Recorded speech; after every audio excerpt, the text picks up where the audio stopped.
Good evening and welcome to this digitally enabled online meeting of the Council of the Municipality of North Perth, held on Monday, October 19th, 2020. I'm Mayor Todd Kinsmen and I'll call this meeting to order.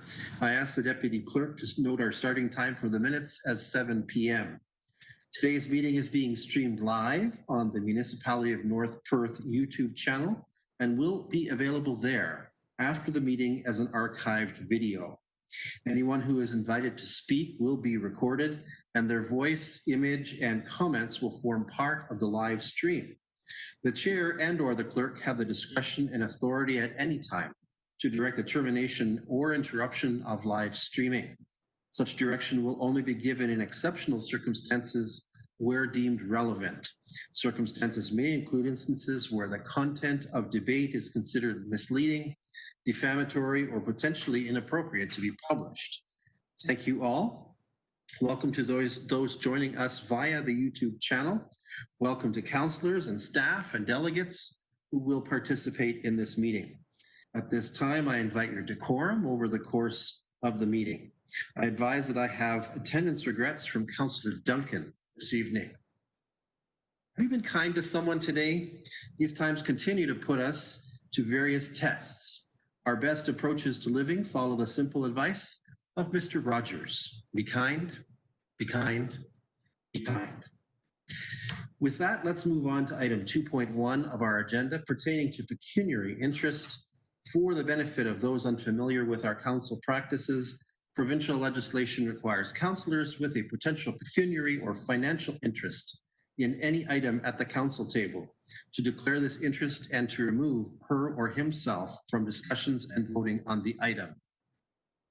In accordance with recommended protocol at this time, I invite all councillors with pecuniary interest, including those who have declared already in writing, to verbally advise the chair in public session and to submit documentation to this effect in writing to the clerk. Councillors are further reminded that should a potential conflict arise during the meeting, they may so declare and act at any point in the meeting.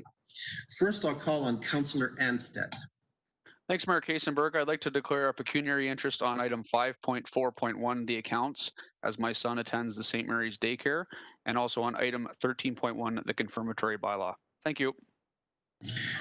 Thank you, Councillor Anstead. The next up is Councillor Andreessen. Good evening, everyone. I just want to declare a conflict of interest, pecuniary interest on item 5.2.4 about the urban chickens in residential zones, due to the fact that my husband and I own a poultry operation in Wallace Township. And subsequent to that, just to declare a conflict for the confirmatory bylaw, which is 13.1. Thank you. Thanks, Councillor Andreessen. Next up is Councillor Behrens. Thank you, Mayor Kaysenberg. I would like to declare a conflict on the account, specifically the daycare 5.4.1, as I do have a family member employed at Barron's Metal Fabricating, as well as I have grandchildren attending the North Perth Spinrite Child and Family Center, as well as the St. Mary's daycare and after-school programming. Subsequent to that, I will declare a conflict on 13.1, the confirmatory bylaw. Thank you. Thanks. I love that our councillors are making good use of our services, it would seem. And next up is Deputy Mayor Callum. Yes, thank you, Mayor Kaysenberg. I'd like to declare pecuniary interest on items 5.4.1 with regards to Perth Metal accounts, as my mother and father-in-law are tenants there, and subsequent as well, 13.1, the confirmatory bylaw. Thank you. Thanks. Any other councillor have a declaration to make at this time? If so, indicate to the clerk through the chat function. Okay, Clerk Bearfeltz is giving me the negative sign, so we're going to move forward. To explain our virtual processes, I will be systematically trying to seek consent from various councillors as movers and seconders. The various resolutions and bylaws will be put before us tonight. I will do this to some degree, alphabetically. Should a councillor not wish to respond to the request, they may say so, and I will move to the next name on the alphabetical list. Regarding speaking to our business, Councillors tonight will identify themselves through our conferencing technologies chat function. The clerk is assisting me tonight in maintaining the speaking order from that source. Councillors are allowed on their turn to deliver a primary question or comment and may make one supplemental without intervention from me. We will follow speaking order carefully, and any councillor wishing to have another kick at the can will have to indicate again and go to the bottom of the list. This is a normal process consistent with Robert's Rules of Order. Councillors are reminded that if I believe you are not audible, I will call on you. You do not need to ask if you can be heard. I'll let you know. Councillors are further asked to maintain a mute state in the web conference until I have called upon you for a verbal reaction.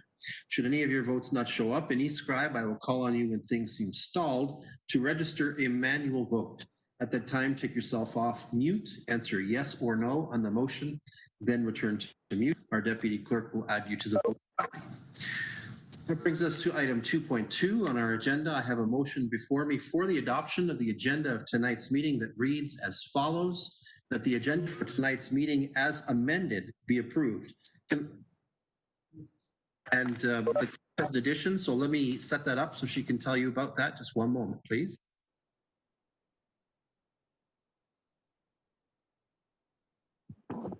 Council, I have an addition for tonight's council agenda, and that is under agenda item 11 under your closed session meeting. I'd like to add the receiving of advice that's subject to solicitor-client privilege, including communications necessary for that purpose. And this is regarding tribunals and LPAT hearings.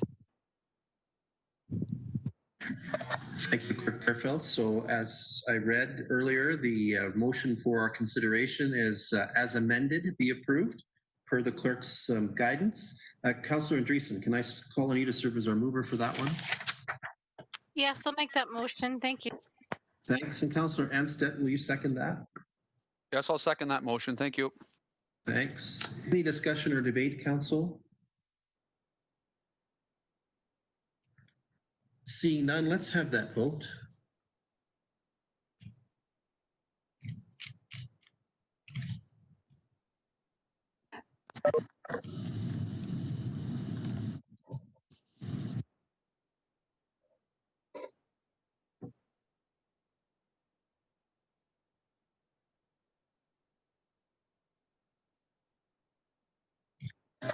So we're missing votes from Councillor Rothwell and Councillor Johnston. Councillor Rothwell, what say you?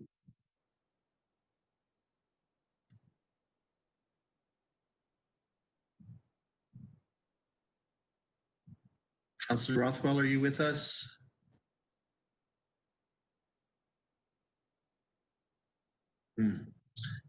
Internet outage in the corner tonight. Councillor Johnston, are you with us? I am with you and I am in favor. Simon is working on my eScribe as we speak. Thank you. And Councillor Rothwell, are you with us? Can you hear me? Okay, so we're not seeing Councillor Rothwell, so we're going to call that carried, I think, as is. And noting Councillor Rothwell's non-availability for that vote. All right, that brings us to item 3 on our agenda, the so-called consent agenda. These items are placed on our agenda because they are believed to be non-contentious, yet they require Council's recognition and action. Grouping them expedites our business. However, any councillor wishing to extract an item from the consent agenda for discussion, debate, and individual action may do so. There are 3 items on our consent agenda tonight, including the minutes of our last regular council meeting. Councillors, do any of you have a desire to extract any of these items in the consent agenda for further discussion or action? So indicate to the clerk through the chat function.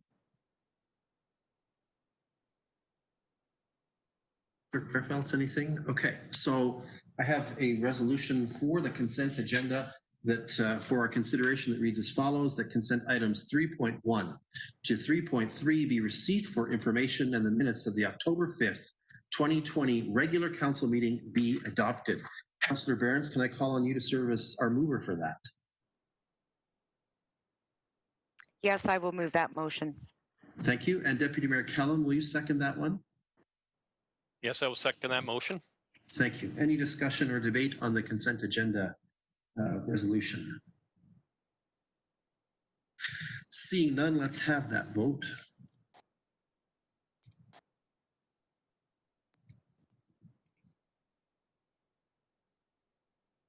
Mayor Todd, Dave here. I am in favor. Thank you. Noted, Councillor Johnston. And Councillor Rothwell here. I'm in favor as well. It did not come up in e-scribe. Thank you. thanks. So with that vote, that is carried. Let's move to agenda item number 4. And at this time, we have some delegations. As item 4.1, I'm personally delighted to introduce to Council Mr. Barry Field, the Executive Director of SWIFT. I have had the of being Perth County's representative on the board of directors of SWIFT, and in that capacity and having served on various committees of the board, have gotten to know Barry. He is a brilliant, steady hand at the helm of an organization that has made huge strides in less than 2 years under his stewardship. I think very highly of Barry, who gets things done effectively and modestly, and who explains the complexities of the technology extremely well. I'm sure he will want a recording of this introduction for his annual performance review. Barry is the first of external delegates to this council, as this council considers how we might involve ourselves in a project for rural broadband for North Perth beyond what is already planned. Barry, welcome. Thank you, and thank you for that introduction. I couldn't ask for a better introduction there, so much appreciated. I've got a very small or a very short presentation to give tonight, actually. I was asked to come to talk a little bit about the various funding mechanisms, funding schemes that are out there at various levels of government for broadband specifically, and those that are open to North Perth.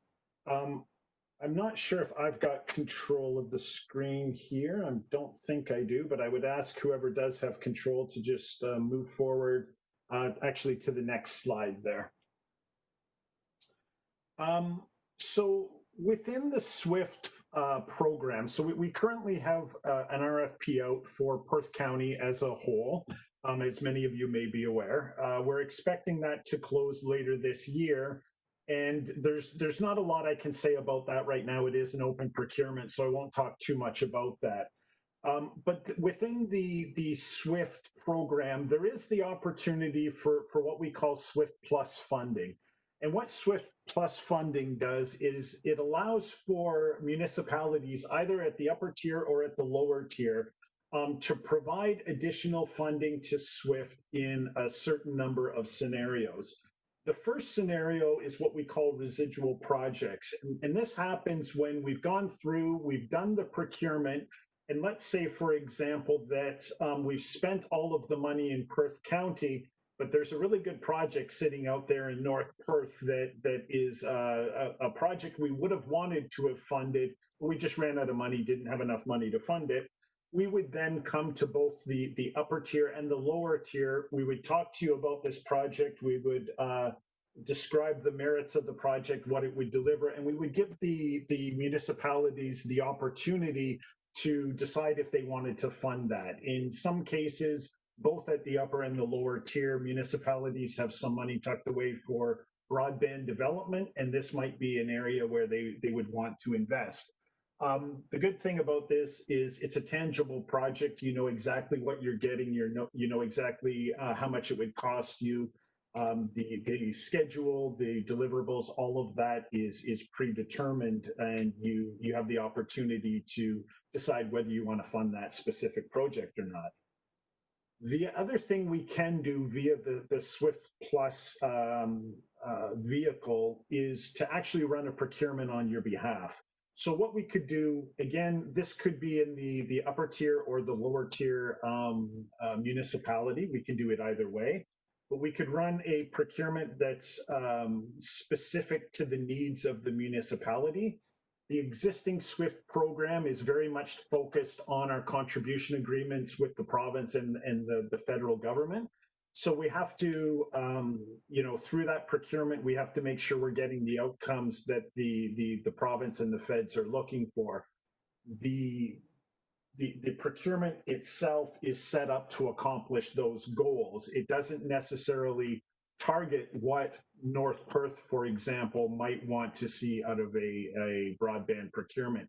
By doing a SWIFT Plus dedicated procurement, we could actually sit down with the municipality. We could talk about what you wanted to achieve from that procurement, how much you wanted to spend on it, et cetera. And we could tailor a procurement that works for the municipality.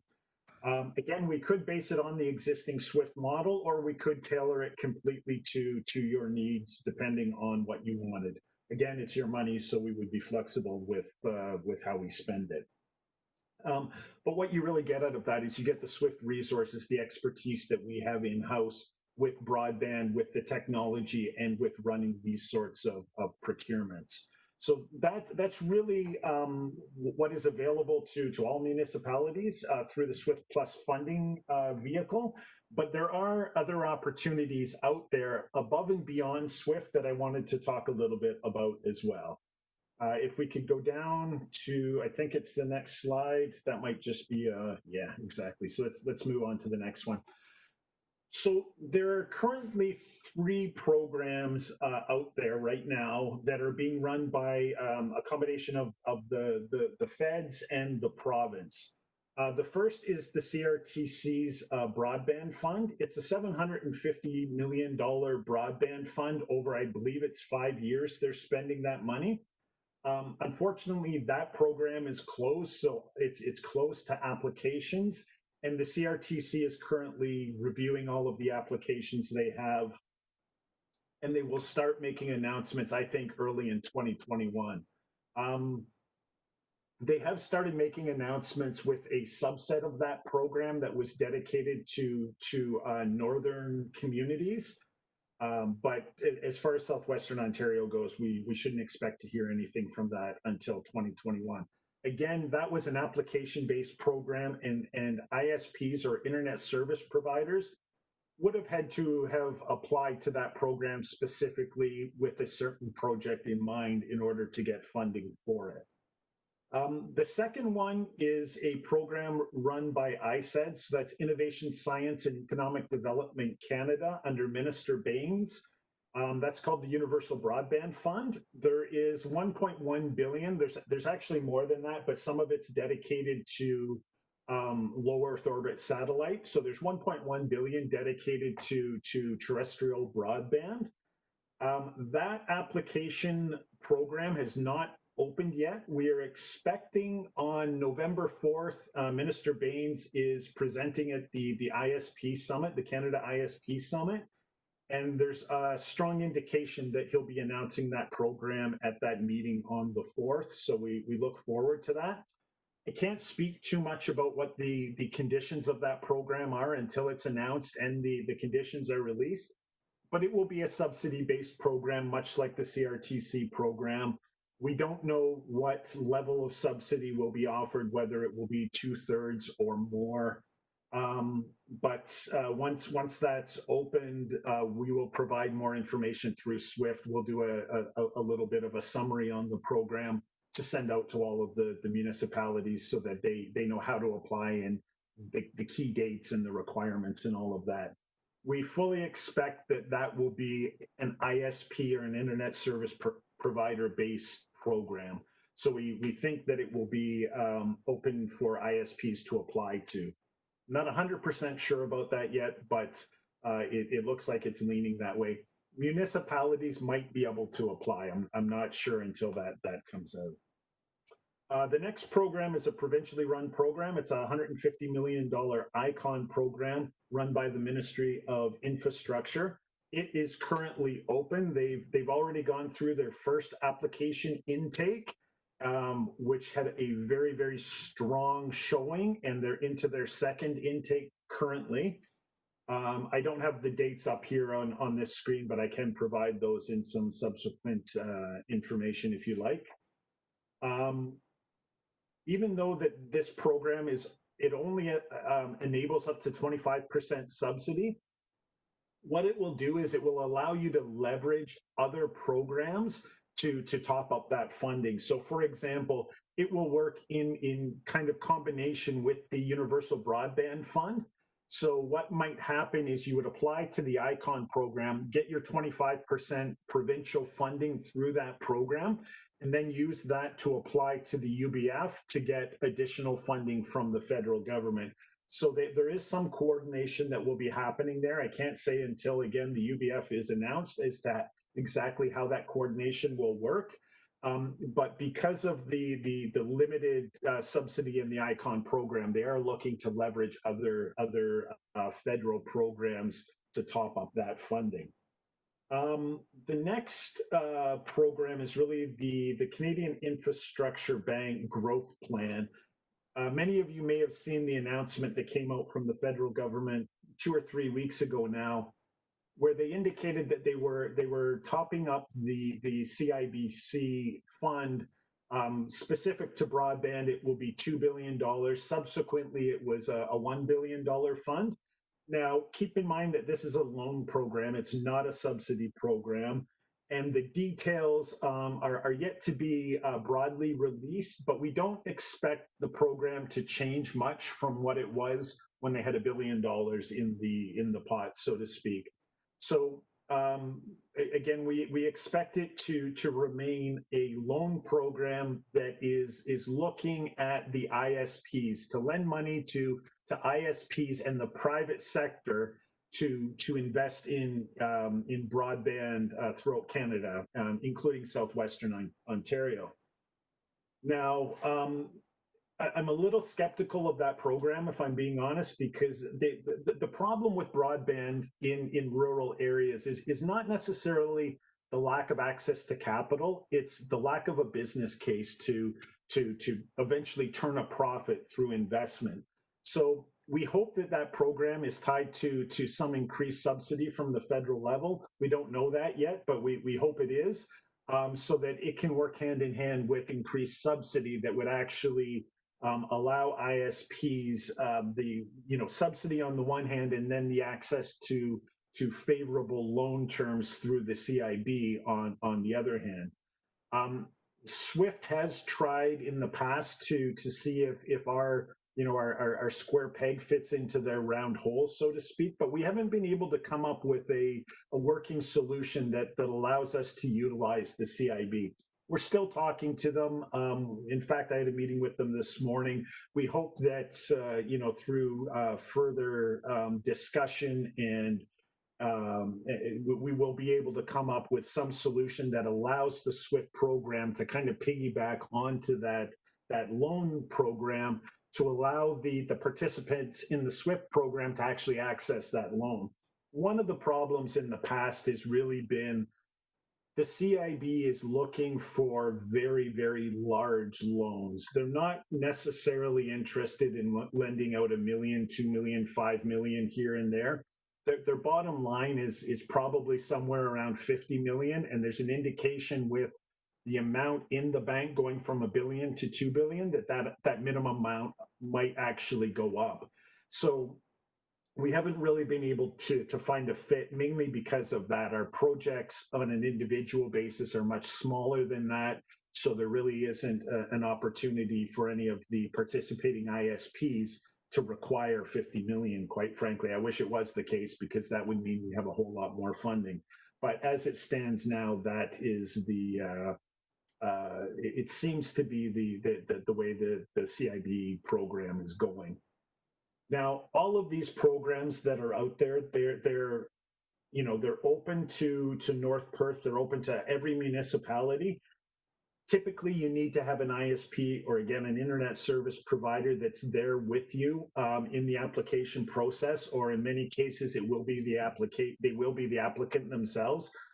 But what we strongly encourage you to reach out to any and every ISP that is active in your municipality and encourage them to participate in these programs. If they don't apply, they're not going to get the money, full stop. So we encourage you to work with them. If you need a list of ISPs that are active in the area, SWIFT can give you that. We can give you contact details, all of that good stuff. but really, the municipality should be working with those ISPs, encouraging them to apply, helping them out where it's needed. In a lot of cases, the municipal participation is limited to providing a letter of support for an application, which is relatively straightforward and simple to do. It doesn't require any financial commitment on your part. In other cases, there may be a partnership where you're actually giving a financial commitment. In either case, again, talk to the ISPs, encourage them to apply to these programs, because that's the only way that we're going to get money in Southwestern Ontario, is by actually applying to them and asking for the money. That's really, I told you this would be short, and I'm living up to that, but I'm certainly open to any questions that there may be out there. Council, he apologizes in advance for the specific color of tractor that he's showing on this. Barry and I have had that conversation before. With regards to your questions, we'd be happy. I appreciate Barry being here. He is a whiz at this stuff. So if you have questions or comments that you'd like him to consider, please do so. Where else do we have? Councillor Andreessen first. Yes, thank you through you, Mayor Kaysenberg. Thank you, Barry, for the presentation. I'm very interested in this information. I was just wondering if you're aware of internet service providers in our county that are interested in moving forward with this kind of work and with, of course, applying for these programs. And if not, then how do we help support them in moving forward with that? Thanks, Barry. No, thank you for the question. It's kind of two parts. So the first question is, am I aware of any ISPs in North Perth that might be interested in applying? Specific to those programs, no, but there are ISPs that are applying through the SWIFT program in Perth in general. And what I can do is I can reach out to them to determine whether or not a North Perth application through some of these other programs would be of interest to them. And the other thing I can do is I can give council a list of all of the ISPs that are active throughout North Perth and or close to it, because there could be an ISP that's working in the region that might want to expand into North Perth, and we wouldn't want to necessarily exclude them from the conversation. So I can certainly come up with a list of what I would consider viable ISPs that might be interested in applying to these programs. Councillor Richardson next. Thank you. Through you, Mayor Kaysenberg. Thanks, Barry. Very good presentation. Just wondering about the technology aspect of it. That is there going to be opportunity that, even though, let's say that we happen to get an ISP on board that is confident that we can go forward and be successful in the loan application or a grant, how versed are you on what possibly the next 10, 20 years of when you get that hard infrastructure in the ground? Is fiber still the way to go, or and I'm sure that can be changing, because even if you look at your home computer, a lot has changed in just even 10 years. I'm specifically referring to possibly 5G, or have been doing some reading about Google Loon project, something that they were looking at for connecting. Is there going to be possibilities of that, or still we're going to be putting these loans and asking for the money for actually the hardwired fiber connections? Just a question. So thank you. No, it's a good question, and there's a lot of different opinions on the answer to that. Quite frankly, SWIFT has our current position on this is that we should be trying to service about 95% of the population with hardwired fiber, right? When you look at the numbers, when you start looking beyond 95% of the population, it becomes very, very expensive on a per person basis to run fiber to everybody. It's in the billions of dollars. So we think it makes a lot of sense to actually build to about 95% of the population. And what that does is it actually allows a lot of these other technologies to take advantage of the fiber that you're putting in the ground. 5G technology is a great technology, but it requires fiber connectivity between towers. Without it, it's not effective. Even low Earth orbit satellites, right? They require ground stations that are connected by high capacity fiber back into the, the bigger internet, if you will. So a lot of these, it's not necessarily a matter of and or, but a combination of the two or the three different technologies that work together, right? So we do believe that there's a lot of credence in putting fiber in the ground. It is, at least for the next generation, it's going to serve the purpose of the increasing demand in bandwidth that we see today. That is an exponential increase.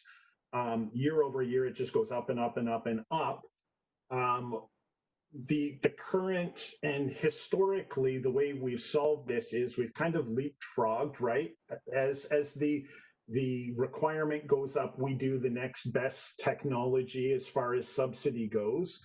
What we're finding in the SWIFT program right now, though, is 95% of what is being proposed by the ISPs is actually fiber.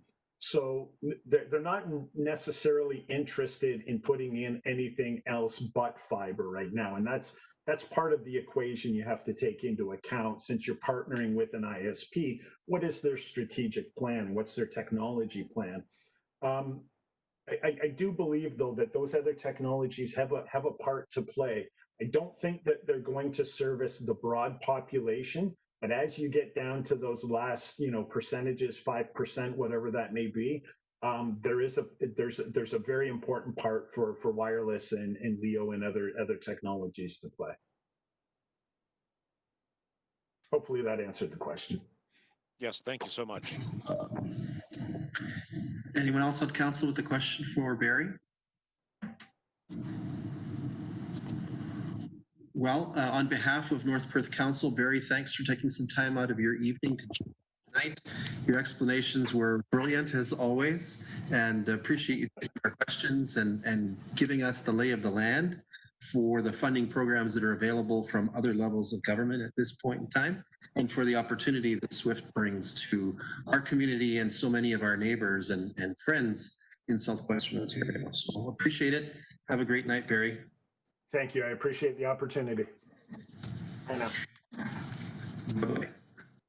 Next up, as item 4.2, I'll invite Mary Lynn McDonald of the Ausable Bayfield Conservation Authority to address council pertaining to an intermunicipal agreement on water source protection. Ms. McDonald, welcome. Thank you, Mayor Kazenberg. I appreciate the opportunity to speak to council. I'm going to be wearing, I wear two hats. So we are at Ausable Bayfield here in conjunction with Maitland Valley, the actual office for the drinking water source protection region. And then as well, Ausable Bayfield has for the last 6 years provided risk management services. So I'm also a contracted staff member for you, as well as Donna Clarkson, who is my co-supervisor and also one of our risk management officials. We actually do have 4 of us on staff here who have done the week-long training and got the right mark and are accredited risk management officials that can service the needs of the area.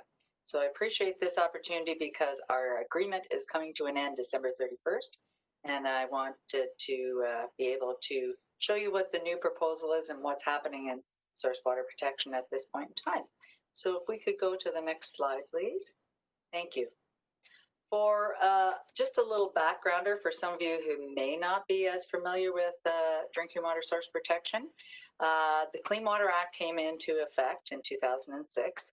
And one of the first things we had to do with that was create an assessment report that identified all the drinking water threats that we had in the region for Salvo Bayfield Maitland Valley, as well as it created all the mapping of the wellhead protection areas and the intake protection zones for our 2 intakes at Goderich and at Grand Bend. And that was a huge chunk of work that is done. There's over 150 maps for anybody who likes maps on that assessment report. All kinds of different things, soil types and overburden and rainfall events and all kinds of things that you can look up on the sourcewaterinfo.on.ca website, available to the public. A huge amount of work. Then that work was taken to our local source protection committee. Alan Rothwell is one of our source protection members. He's recently on the board. We were so happy to have him. And those early source protection committee members did a huge amount of work to create policies for the 22 prescribed threats that the province has deemed as possible threats to municipal drinking water supplies. And out of that came 2 source protection plans, one for Salvo Bayfield, one for Maitland Valley. In theory, they're very, very similar. It's really the technical work that is a bit different. So those plans contain the policies to reduce the risk, and it could be the policies are education outreach, the policy could be risk management plans required, or there could be a prohibition. In general, the Source Protection Committee chose to risk manage for the most part anything that was an existing activity, and for the most part prohibited future activities that are basically close, very close to the municipal well. The only thing that was prohibited was manure application in a 100-meter zone at the outset, so that it would marry with nutrient management strategies and legislation that was already in play. The municipalities have the responsibility for implementing what's called the Part 4 policies. Those are ones that need to be dealt with on the ground. So the Section 57 policies ensure that prohibition of certain activities happen. Section 58 is for negotiating and enforcing risk management plans. And Section 59 is where we work with the building department and the planning department, and we do screening for restricted land use notices, again, for areas just in those vulnerable areas that are in the wellhead, closer to the well, but for that screening process, it'll go to a 5-year time of travel as well. And then the municipality is also responsible for education outreach to property owners and business owners to make sure they're aware they're in the wellhead areas. And then there is some annual reporting that is required to the province to let them know what has been happening with your risk management outreach. We could have the next slide, please. So just to discuss education and outreach a bit, because as Councillor Rothwell knows, we talk about this a lot in our meetings. The properties, when the Source Protection Plan first came into play in 2015, there was a huge campaign about educating everyone who had property or that were leaseholders in those areas for them to understand about this new legislation and that they were in a vulnerable area of the municipal well. Since then, a lot of properties have changed hands, and as we know, in the last 6 months, everybody wants to come to rural Ontario, so the properties are flying through even quicker right now. So we do try and do that as risk management officers on an ongoing basis, but there also is a lot of high quality materials available for municipalities to use as hard copy in your tax bills, newsletters, or in a virtual format as well. And we're always happy for municipal staff to reach out to us, and more than happy to help you keep that education process going. Now, like yourselves, we got hit with COVID as well when it came in. We had a very few risk management plans that hadn't quite been completed by April 1st of 2020. And there also was some counties and some municipalities that didn't have their official plan updates done to include source water protection. So we did go to the province, as did most of the rest of our regions, and asked for an extension. We asked for it for July 1st, which was granted just to finish off those last items that hadn't been done and open houses that couldn't happen at that point in time, and we're starting to work through that right now. Next slide, please.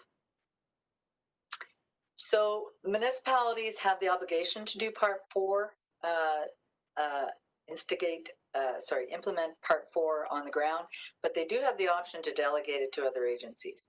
So since 2005, 8 of the 9 municipalities that have this responsibility have delegated it to Asabo Bayfield. The only one that hasn't is actually Minto. County of Wellington has 5 different source protection plans to implement. So they actually set up their own office with their own staff who we're in contact with frequently. So that's why they're not part of that grouping. So the services that we provide for North Perth through Asabo Bayfield, as I said, we are trained risk management officials, and we've been out in the field for 6 years, so we're pretty familiar with your wellheads. And certainly some wellheads we spend a lot more time in than the others. We all know those fun properties. We also do all the restricted land use screening notices for your building department's planning. And issue the notices for that. We've done all the risk management plans up and do inspection as required. We spend a lot of time driving through the wellhead and checking on what's going on to make sure that things that are prohibited that aren't starting up. We run into this with all our municipalities that we don't really have a trigger when activities are changing on the ground as far as businesses for the most part. So we do have to keep an eye out and see what's going up. We don't want people to spend a ton of money doing something that they aren't allowed to do. We do an awful lot of education and outreach through those risk management plans, through those restricted land notices, and if we need to do property verification in that way too, as well as for sale signs go up, we try and get a hold of real estate agents, deal with the major players in the area to get them used to using the provincial portal so they can see where properties are across Ontario through that one or through our mapping. We're always sending out mapping if they look for it. We've really been trying to make some inroads with the certified crop advisors to keep them aware of the situation. Had much more luck than last year with that. Consultants for commercial properties, lawyers doing real estate transactions, etc. The problem we do run into is that if a person puts a property up for sale and does not tell the realtor and the realtor does not check that property is in a wellhead protection area, they do not have to tell the prospective buyer, and that's where we get some gaps where new buyers come in and had no idea that they were in a wellhead protection area and there might be some restrictions on that property. And of course, we're always available to assist staff, or if there's new staff in to do training with staff, we're more than happy to do that with that or present to council. We love doing that as well. Next slide, please. So these are the major things that are going to impact the next delegation agreement. There's 2 major things. So right now we have already started on the process of a 5-year plan review. It's called a Section 36 review. And that looks at the policies that were put in place and any implementation challenges that are happening with those. And we certainly do have some that is the case. We can update policies as necessary. Things change in other legislation. It needs to be reflected in our policies. And if new wells or well changes come on board, then we make sure to include that in that as well. The assessment report and the source protection plan are really one package together. So the Source Protection Committee has started on the work of that. Now, as of end of August, the province has now released the new Phase 2 Director's Technical Rules. So that changes the rules of how we do the assessment report.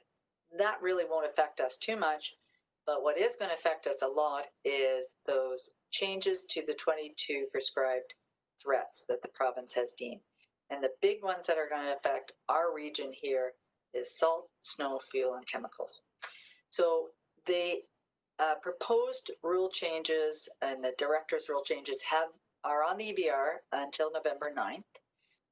We will, as staff, be doing some comments. We did take it to the Source Protection Committee. They decided to defer to staff to do the comments on this. So we will be doing that before that date. We are still awaiting some more clarification from MECP on questions that we had for them before we want to finalize these comments. You as a municipality are more than welcome to put your own comments. Private individuals can put comments on as well.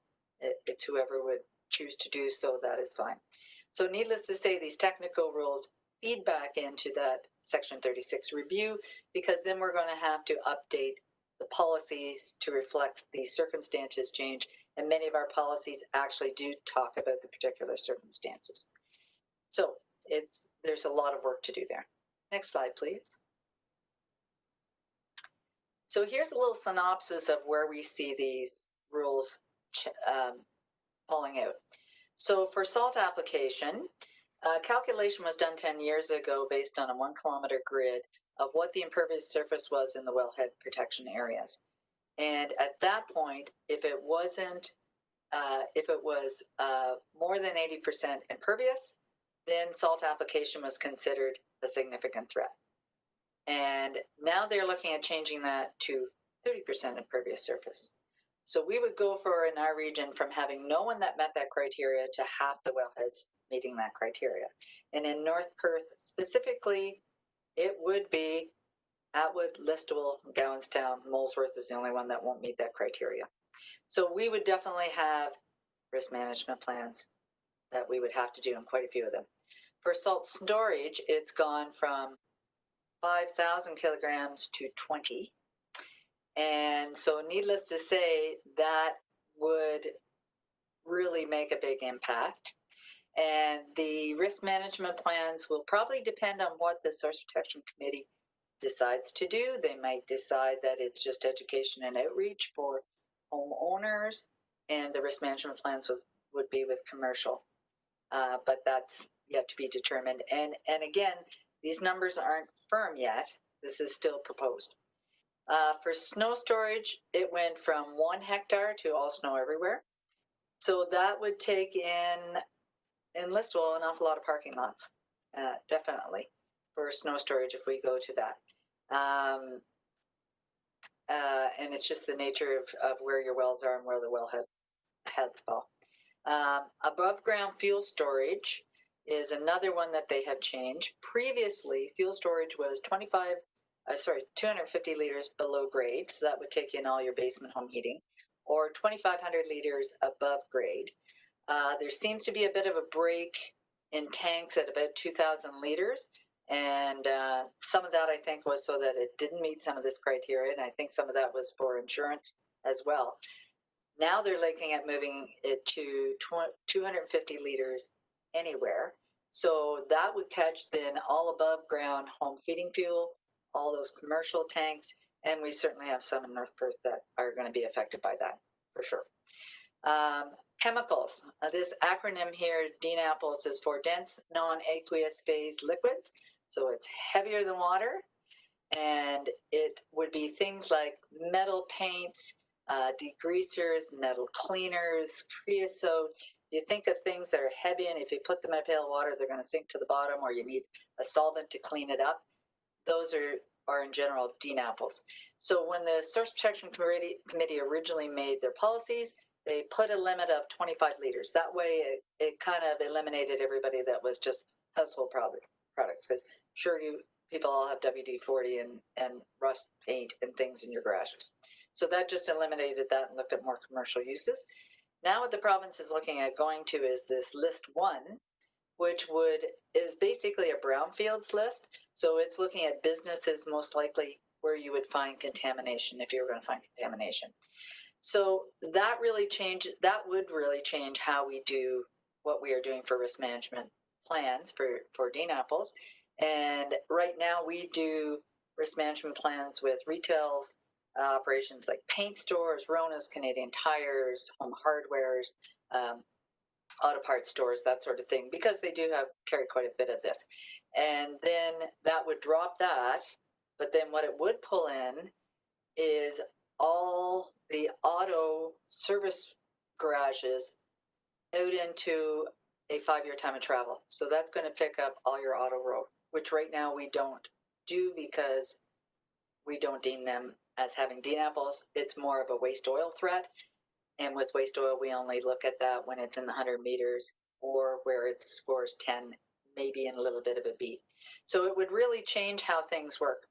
So the new rules definitely affect all the municipalities I'm talking to very differently, depending on how much impervious surface you have, depending on where your snow storages are located, depending on whether you have gas lines or the majority of people are heating with fuel oil, or and again, how much commercial fuel might be in those situations too.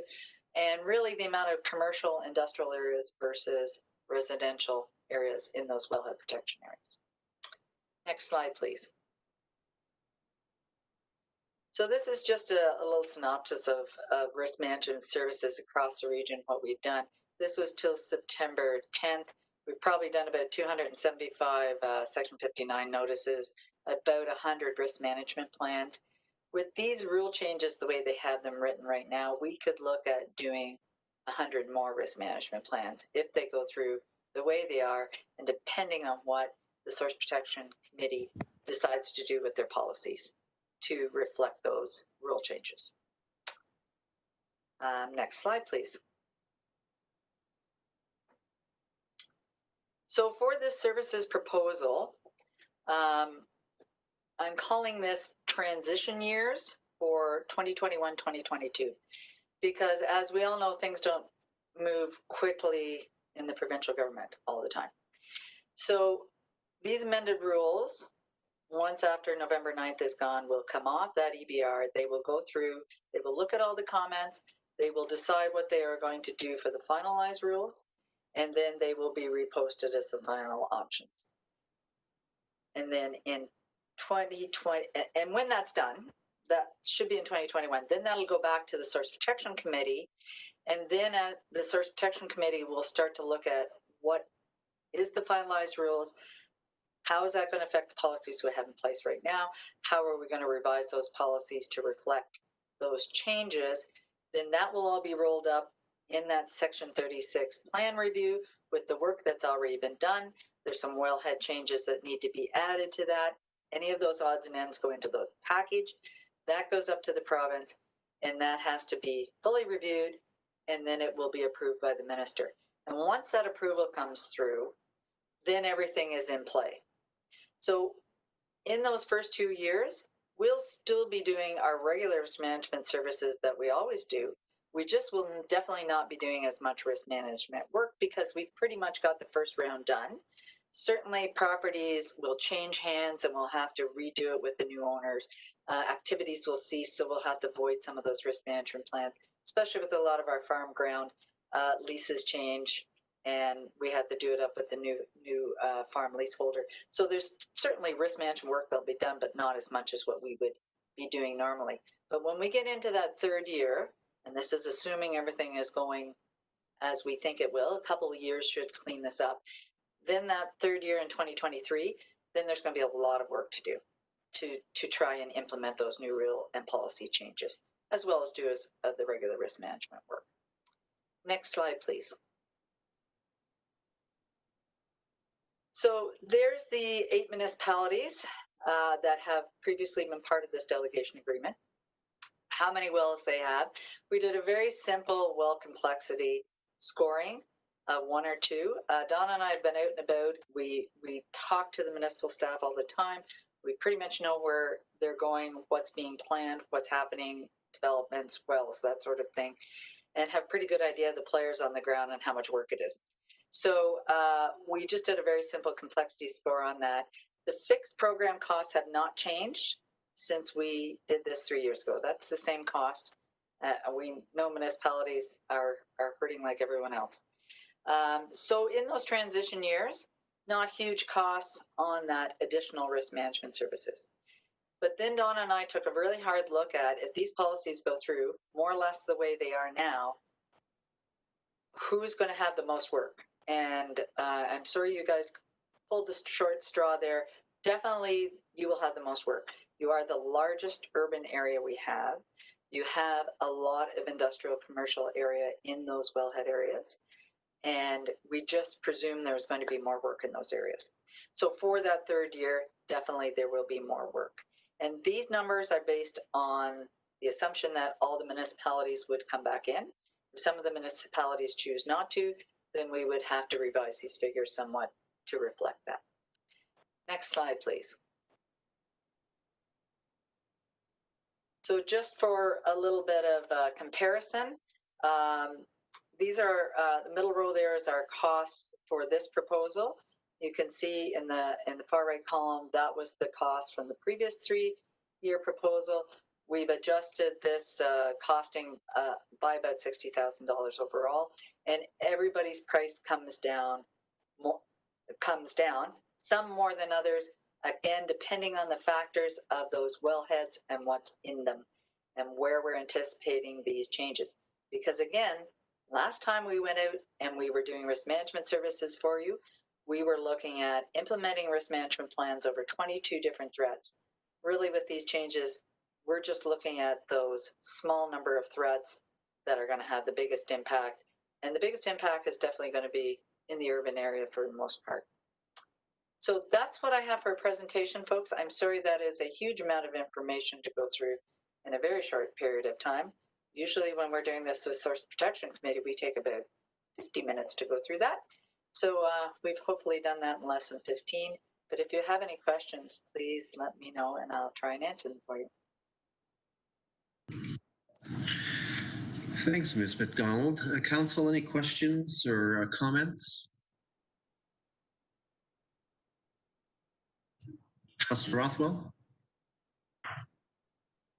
Thanks, Mayor Kaysenberg. I want to take the opportunity to thank Mayor Lynn McDonald on behalf of Council for coming and making the presentation. It's my pleasure to serve on the Source Protection Committee on behalf of our area.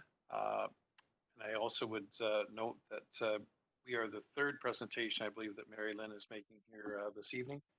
And I appreciate the information. And it is, I just want to, again, underscore the issues of concern which our committee has shared or will be sharing with the ministry regarding some of the minister's proposed changes, which could substantially increase the amount of work and the number of properties that would be required to have risk management plans or issues of concern.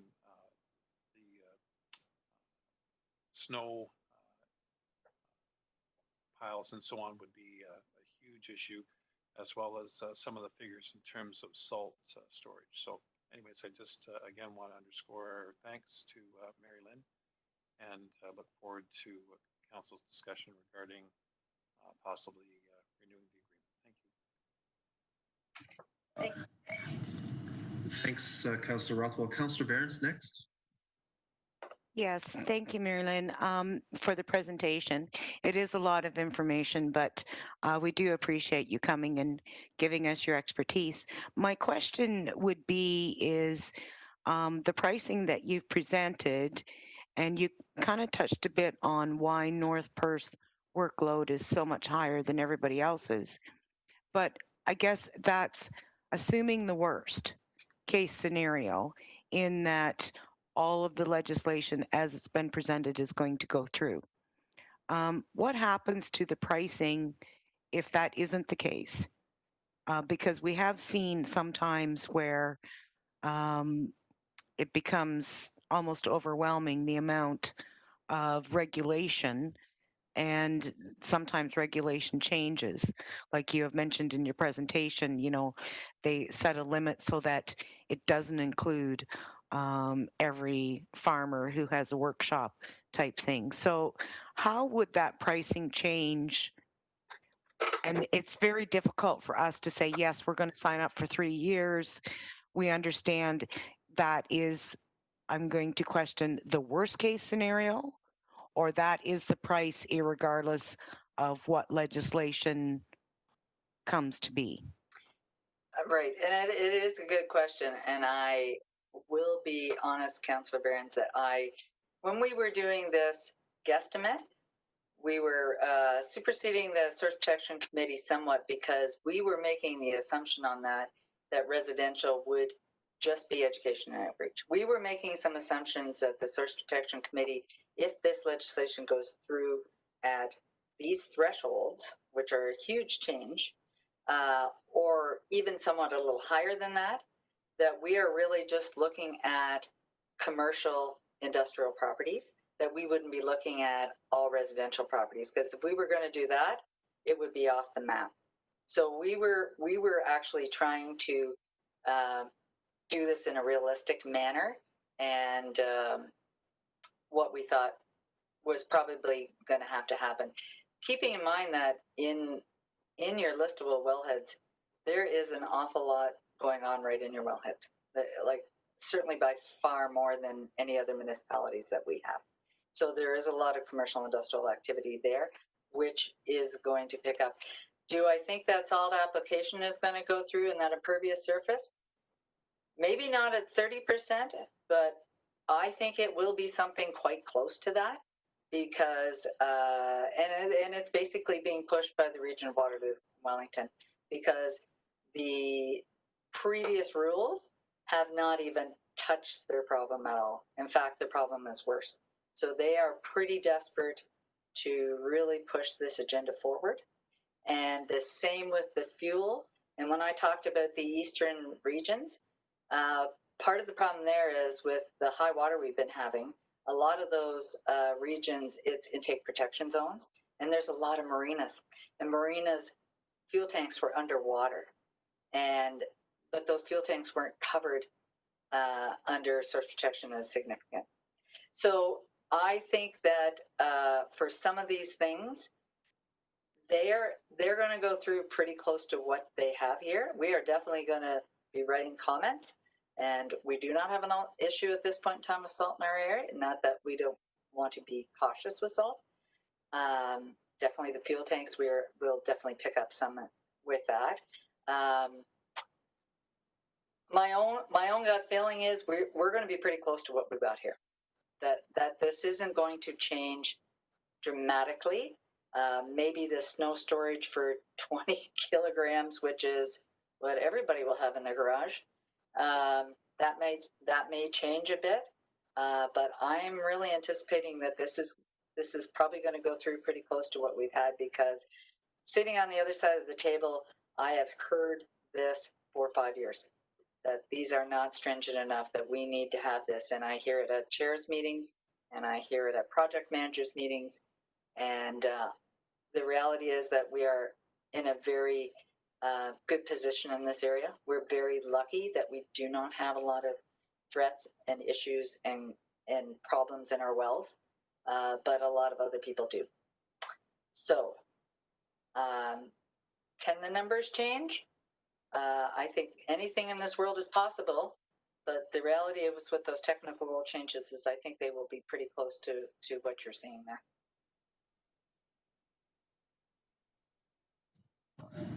Thanks. Anything further, Julie? No, I'm good. Thank you. Okay, thanks. Councillor Anstead next.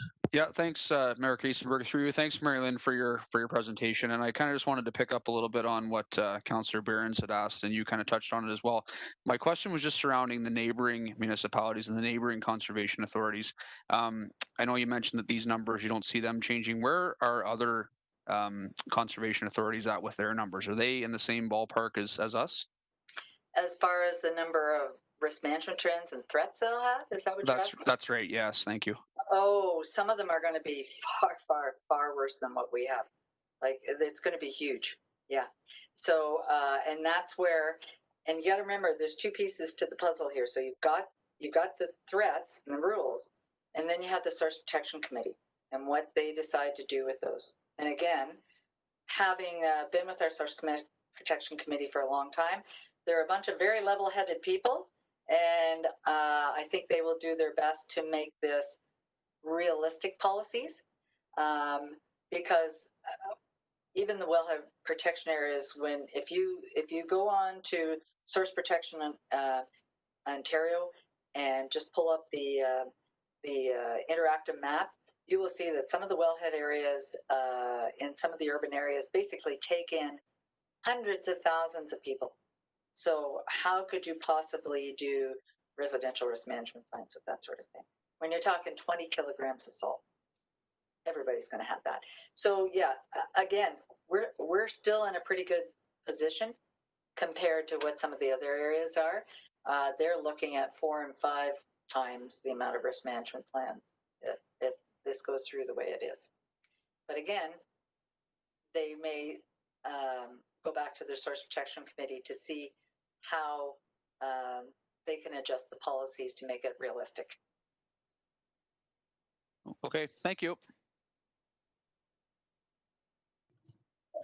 Okay, anything else, Council? All right, thank you, Ms. McDonald, for a really thorough and as you said, perhaps rapidly delivered versus your usual standard presentation to Council.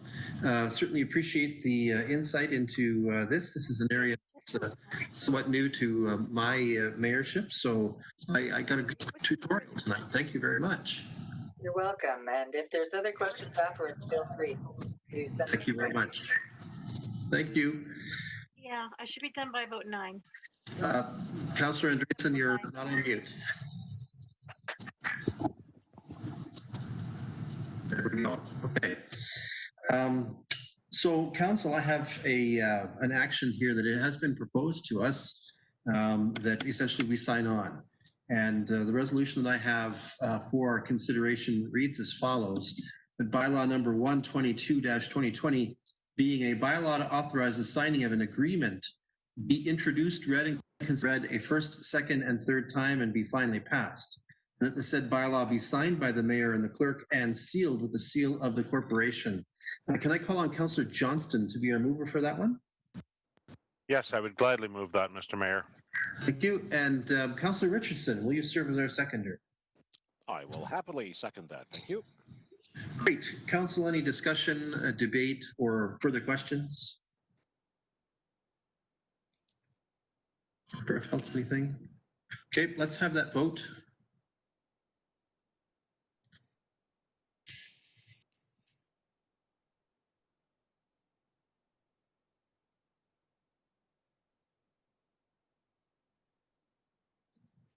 And are we missing one? There we are.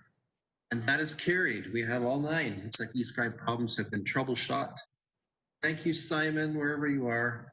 Okay, next up then, that brings us to agenda item number 5 and our reports from departments and key staff. Tonight we have no reports from the CAO's department, but I can assure, as always, that he's been working over hard on our behalf to get things done for us. So let's turn next then to items from the clerk's department. Item 5.2.1, sorry, let me get the number right, brings forward to council a request to promulgate a subdivision pre-servicing agreement. We've seen one of these earlier in my tenure already. This is, I think, the second one in this term. And I'm going to call on the clerk to offer some comments, explain the proposition and the proposed agreement and bylaw. So let me just set this up for the clerk so we don't create terrible feedback in the council chambers.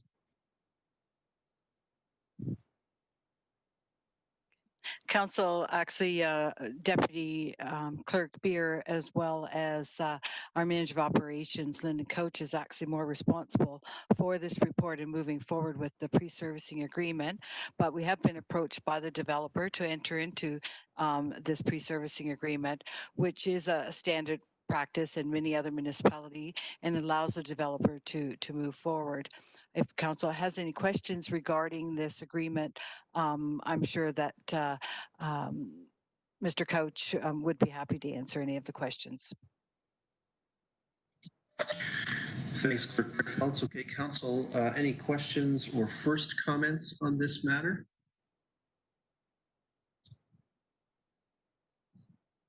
Anything?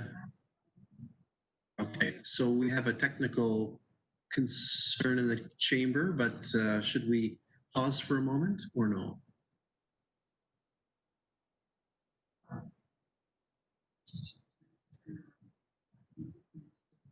Okay. If we need a manual vote. Or okay, so council, we've had just a little technical glitch that the deputy clerk has had in the council chamber with eScribe. I believe she's trying to reload it.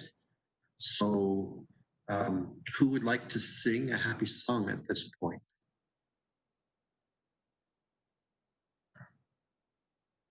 So we should be okay? All right. So I have for consideration then the following resolution. that the Council of the Municipality of North Perth receives the report entitled Subdivision Pre-Servicing Agreement for Dalmich Holdings Limited for information. This is the first of two resolutions on this matter.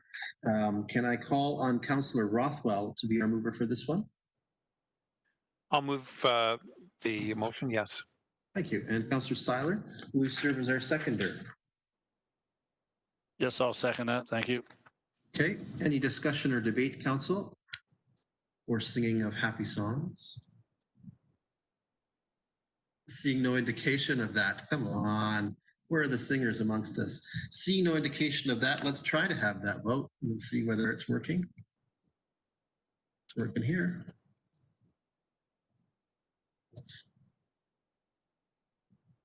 Okay, and that's carried.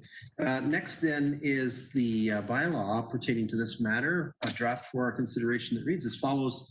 That bylaw number 135-2020 being a bylaw to authorize the signing of an agreement with Dalmich Holdings Limited be introduced, read, and considered read a first, second, and third time and be finally passed. The said bylaw be signed by the mayor and the clerk and sealed with the seal of the corporation. Can I call on Councillor Andreessen to be our mover for that? Hi, yes, I'll move that motion. Thank you. And Councillor Anstedt, will you serve as our seconder for that? Yes, I will second that. Thank you. Thank you. Any discussion or debate on the bylaw? Seeing none, let's have that vote.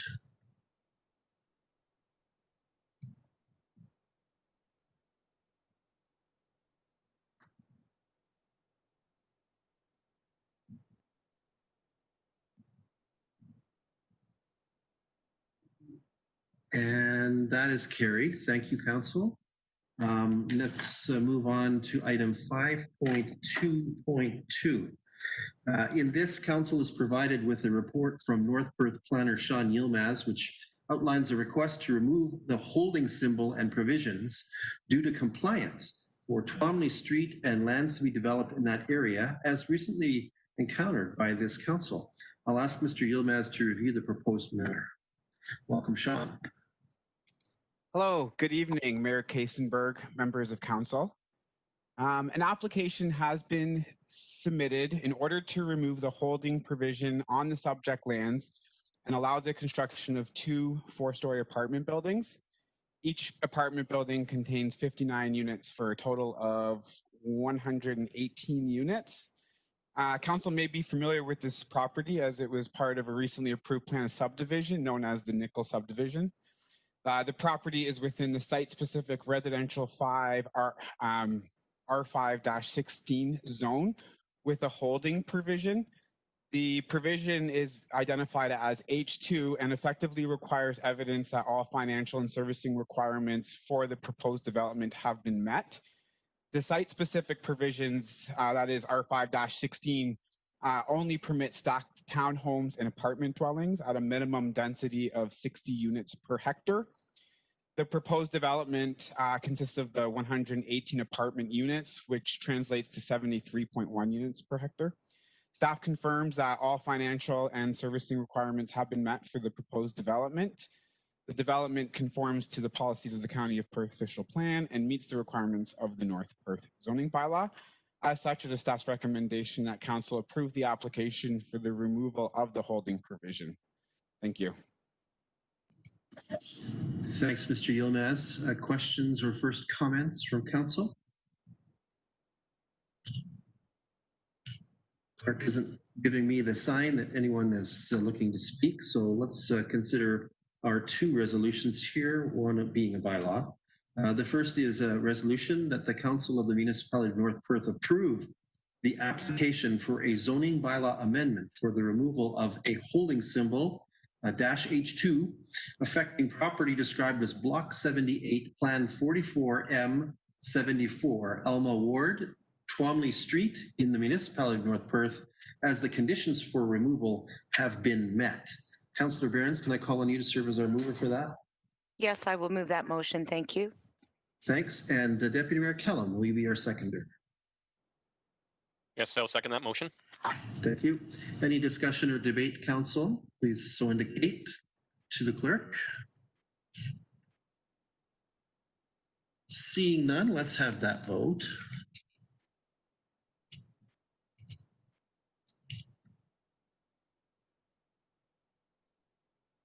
And that's carried. And next, the corresponding bylaw that reads as follows, that bylaw number 152-2020, being a bylaw to amend the North Perth zoning bylaw number 6-ZB-1999 as amended, be introduced, read, and considered read a first, second, and third time, and be finally passed, and said bylaw be signed by the mayor and the clerk and sealed with the seal of the corporation. Can I call on Councillor Johnston to be our mover for that one? Yes, I would move that. Thank you. Councillor Richardson, will you be our seconder? I will second that. Thank you. Thank you. Any discussion or debate? Then let's have that vote.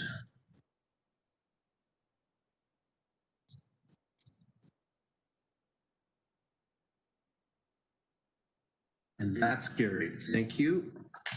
Next up then is item 5.2.3. Council is provided with a report from North Perth planner Sean Yilmaz, which outlines the request to remove holding symbol and provisions due to changed use compliance for property located at 172 Main Street in Atwood. This represents a change in approach from earlier seen proposals to council, and I'll ask Mr. Yilmaz to elaborate on that. Welcome again, Sean. Yes, thank you again. So another application has been submitted in order to remove a holding provision on the subject lands and allow the construction of one semi-detached dwelling on the subject property. Now, council may also be familiar with this property as an amendment to the North Perth zoning bylaw was recently approved, removing the lands from the institutional zone and placing it in the residential 4 zone. This amendment was in tandem with an official plan amendment, OPA 186, which placed the lands into a residential designation. The proposal was approved by council, but a holding provision was placed on the site as full municipal services are not available, and full municipal services are required for all multi-unit development, that is 3+ units within the Atwood settlement area. The holding provision placed on it is identified as H2, and can be removed once all financial and servicing requirements have been met. The applicant has determined that the timing of full services is not viable, and a revised proposal, and he has revised the proposal to accommodate a semi-detached dwelling rather than the previous 4-unit dwelling. And there is an overall goal of severing this lot through a consent application with the County of Perth. The proposed semi-detached dwelling can be serviced with an on-site well and the existing sewer connection, which are appropriate services for semi-detached dwellings, as these are not considered multi-unit dwellings. A semi-detached dwelling on one lot is a permitted use under the current zoning, that is the R4-21 zone. However, as I mentioned, the applicant has submitted an application for consent to the county in an effort to split the lot up. It is the opinion of staff that the construction of the proposed semi-detached dwelling can progress outside of the application for consent, as the current zoning does permit a semi-detached dwelling on one lot with the existing on-site services. As such, it is staff's recommendation that council approve the application to remove the holding provision. Thank you. Council, any questions or first comments? Pat, do you see anything? Okay, so I have one question, Sean. And my question pertains to the location of the driveway on that lot, which is to, if my memory serves me, the south side of that lot.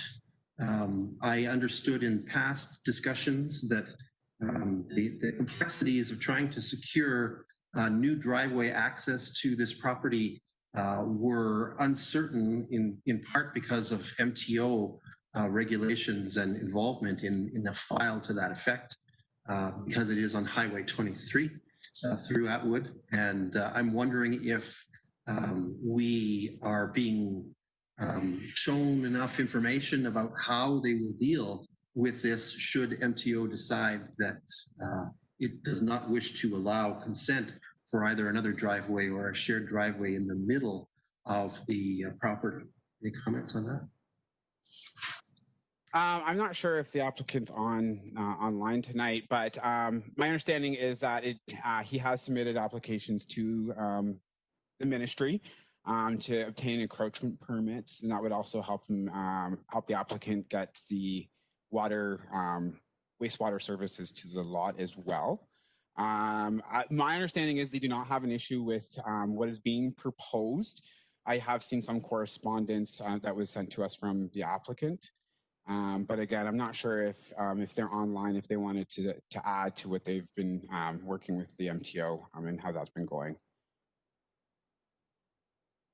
And I think I do see them on here. So if they wanted to add to that would be okay.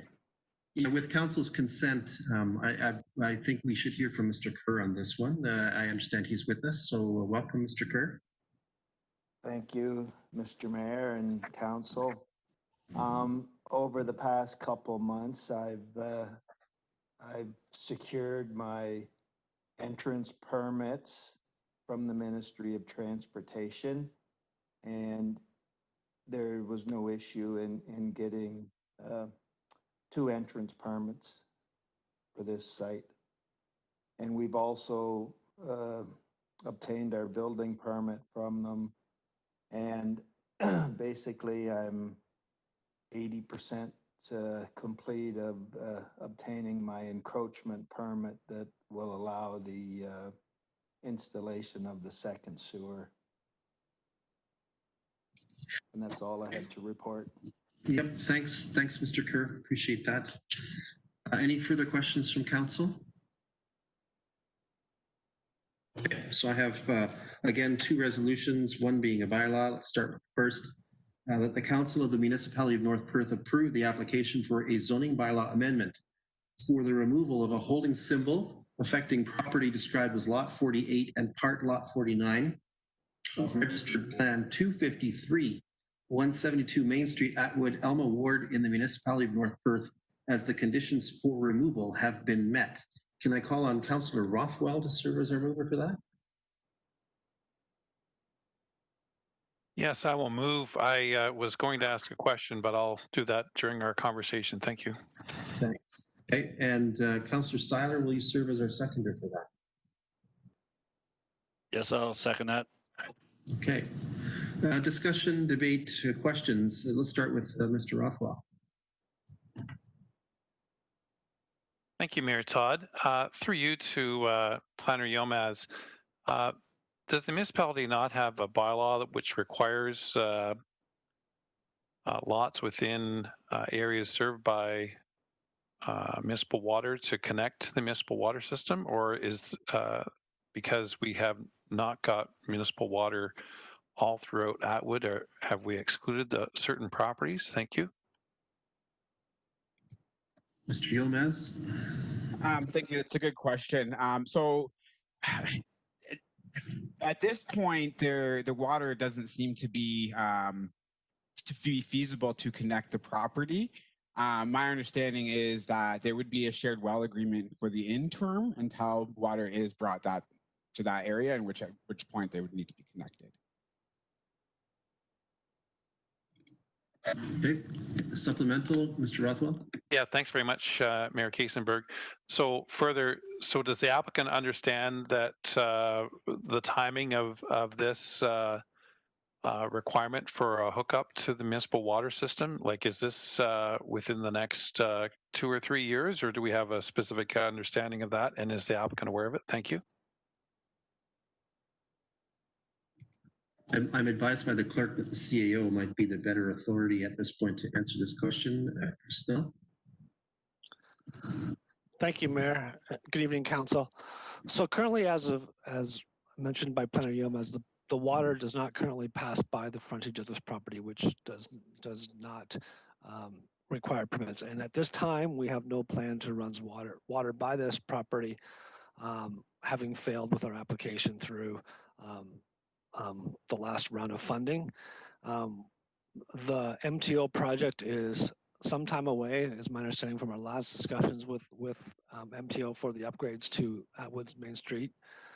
We're probably at least looking 2022, I think was sort of the last number. So but if and when at that time water does pass in front of this property, we will have conversations with all property owners for the requirements to hook up to municipal water. Mr. Rothwell, you have one more? Well, just thanks very much, Mayor Kiesenberg, and thank you, Chris, for the comment. My question is, though, what would be the standard requirement in terms of when the property owner would be required to connect when water would be, municipal water would be available by the municipality? And secondly, are they specifically aware of that? Thank you.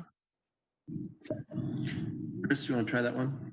So it is varied as we've created bylaws for specific areas. The last municipal hookup service we required was on 86 West, and the people along that area had 10 years to hook up to the municipal water system. So I believe at the time in Atwood, we would have to pass a bylaw, because as of currently right now, there is no requirement for people to hook up to municipal water if they're not on municipal water for the village of Atwood. Thank you.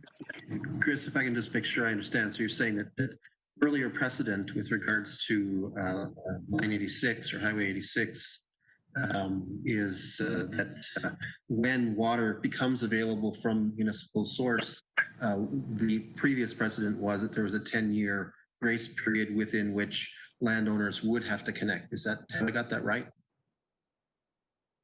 That was correct for that area. And for example, when we did the sewer project in Atwood, it was also 10 years to hook up to the municipal wastewater system for anybody who didn't connect right away. We have had some discussions at the staff level to standardize this, but it has been on a case-by-case basis to date, with 10 years being the typical time frame. Okay, thank you. It's an interesting challenge, I suppose, for whoever purchases these homes, that they should know that this could be looming in their future. So just as an aside, observation. All right. Let's see where we are here. We have this motion moved and seconded, do we not? Do we have any further, thank you. Do we have any further questions or comments on this debate? Okay, let's have that vote.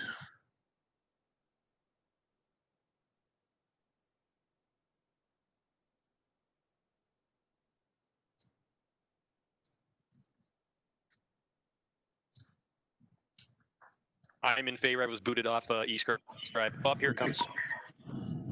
Oh, there you go. Thank you. That's carried. Yeah, thanks. Hopefully you're back up there. Okay, so that's carried. Let's move on to the next item on our agenda.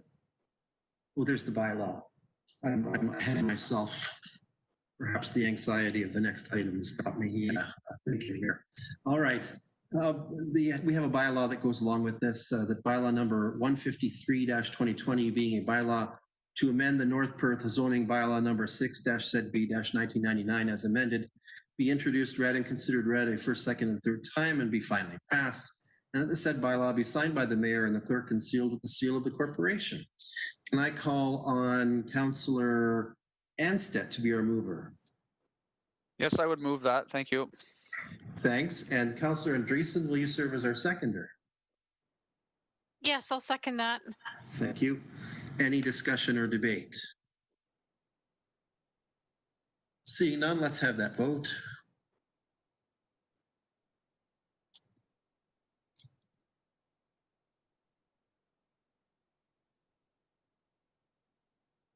And that is carried as well. Thank you, Council. Thank you, Mr. Kerr, for being there to answer our question. Appreciate that. That brings us to item number 5.2.4. Council is provided with a report from staff pertaining to the matter considered over the course of several meetings in the last few months of urban or backyard chickens. We have had a few delegations at previous meetings about this matter, as well as a council conversation or two. At this time, I'm going to call on North Perth Manager of Planning, Sean Yilmaz, to present his report. And I'm going to go back. Okay. Oh, it's going to be Clerk Bearfelds? Okay. It's going to be Clerk Bearfelds. She's letting me know to present this report and make available to council other staff members who may have information that bears on this so that questions can be duly answered pertaining to this matter. Let's acknowledge before we have this presentation from Clerk Bearfelds on behalf of staff that this matter has a bit of passion that has been stimulated in the community about it. I want to keep an approach wherein we ask questions first of the staff before we consider the proposed staff resolutions, keeping debate to a point when we have a motion on the floor for our consideration. So let's try to keep it in tight process here. Any member of council who wishes to speak tonight will have their chance to do so. I'll make sure that all of you have the chance if you want it during the debate period for any resolutions which might arise after our information gathering period led by Clerk Bearfelds and supported by other staff who are here. So let's call on Clerk Bearfelds. I'm going to set the AV right here. Just hold on. Okay. Council, as stated, this is very much a collaborative report here tonight for Council's consideration. Planner Sean Ilmaz, as well as his student Kevin DeSosa, has certainly assisted me with the information for you tonight. And as stated even earlier by the mayor, this particular report does have some background going back to the July 6th council meeting where we did have a delegation in regards to chickens that were in the residential zone. Following that, as per council's request, a report was brought back to council. At that point, it was suggested that we move forward with some public consultation and receive some feedback from the community. As well, in August, we received another delegation from an individual regarding homing chickens in the residential zone. And then further to that, we did have a very thorough delegation and presentation from Aldam from the Ministry of Agricultural, Food and Rural Affairs, presenting his view on backyard chickens, as well as quite an extensive package of information for council's information that night as well. Following that, council deferred their decision until the month of October in order for council to move forward with this issue. So in your report, you'll note, I'm not going to go over it, but we certainly have a summary as to the pros and cons that were received from the public, whether it was from the survey on the internet or by the written survey, phone calls or conversations that individual staff have received. As well as requested by council, Planner Ilmaz has a had conversation, with the County of Perth Planning Department. I'm going to call on Sean to share that with you shortly, as well as his student Kevin has prepared good information regards to information collected on other municipalities that have been dealing with urban chickens. If I can just jump forward to a request that was brought to council before I hand it back over to Sean, is in regards to a request for staff to investigate a pilot project structure that was actually brought forward to us by Mr. Dam at his presentation. I'm not going to go over all of this, and I've said in the report tonight the structure that could be considered by council, how North Perth could move forward, setting up an opportunity for a training session followed by an application. Definitely consider a bylaw similar to the one that is attached to your report tonight. And then moving forward with sort of a criteria as to how many and what North Perth Council would like to see. I did take the opportunity, however, with the investigation is to actually speak to a staff member from Georgina and get a better understanding as to how they did move forward. They did start their pilot project in May of 2020. Their beginning discussions were actually the year before in the summer of 2000 and fall of 2019. But what she did share with me and was happy to share and that I could share with you tonight is that they did have the mandatory training session And at that time, they actually had 40 people register and attend the mandatory training session. From that training session, once it was stated and what they learned from the presenter, again, from the poultry industry, they only actually had 12 applicants, 12 people interested after listening to the training session that wanted to proceed. So going through their criteria, following their bylaw, and moving forward, they did have the 12 applicants. And at this present time, they only now have 11 that they did have one non-compliant. And so therefore is no longer licensed to proceed with that. Their beginnings, they started out with, of course, a bylaw inspection in order for them to proceed, and that is the only inspection that they have done and plan on doing. It would be something that I would want to suggest to North Perth Council that it would be more than just one inspection, maybe one at the beginning and one after maybe 6 months if I could present. So just sharing some information that I did receive from that municipality.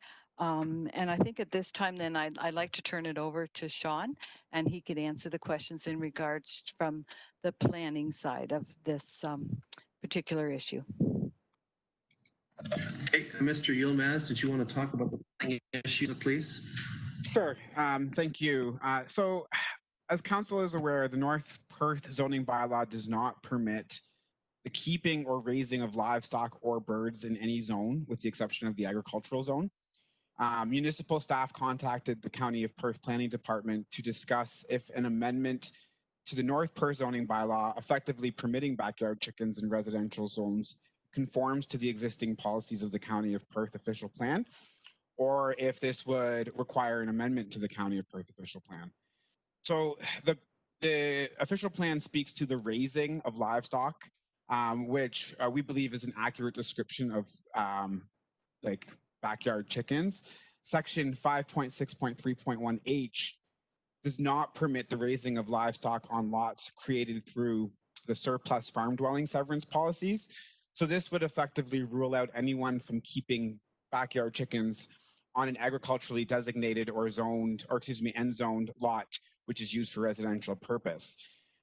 So the official plan doesn't have specific prescriptions for the raising of livestock in the settlement area.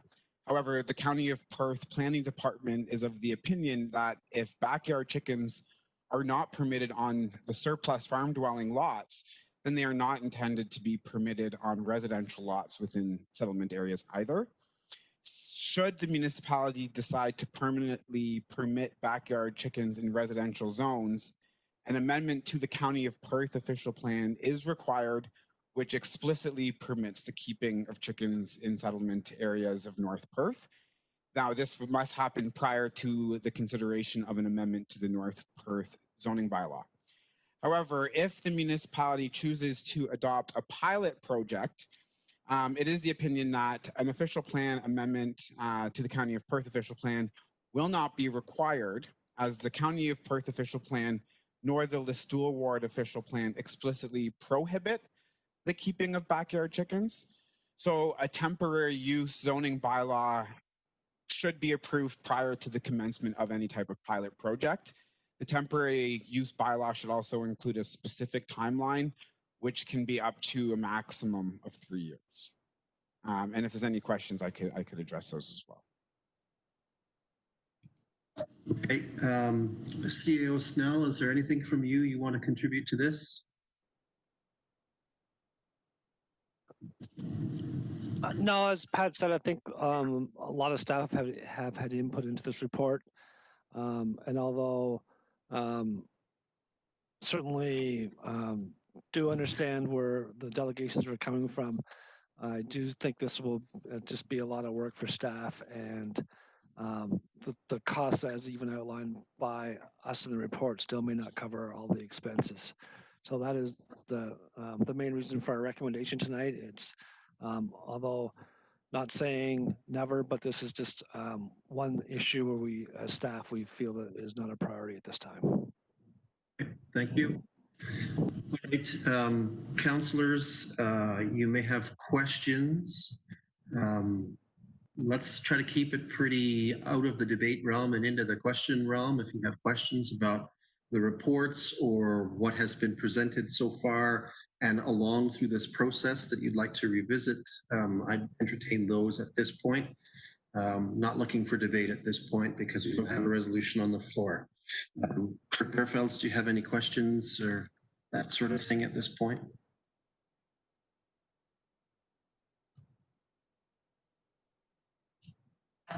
Councillor Rothwell? Thanks, Mayor Todd. Through you to staff, I noticed in the report, and it wasn't until Planner Yilmaz mentioned about the list of award official plan, is an amendment to the list of award official plan not also required if it's going to be permitted within the residential designation within the list of award? And secondly, was there any reason why we did not ask for the medical officer's health's opinion regarding the proposal? Thank you very much. Probably the first one can be answered by Mr. Yilmaz, and we may turn to the clerk for the second one. So Sean, you want to go first? Yes, thank you. And that's a good question, Councillor Rothwell. Yeah, so if this was to move forward and the settlement areas would be permitted to have backyard chickens, once the County of Perth official plan was amended, then the Stool Award official plan would have to follow suit for the settlement area specifically within the Listool boundary. Okay, thank you. And now I think we're going to turn to Clerk Fairfelds. Let me mute my microphone and so forth. Hold on.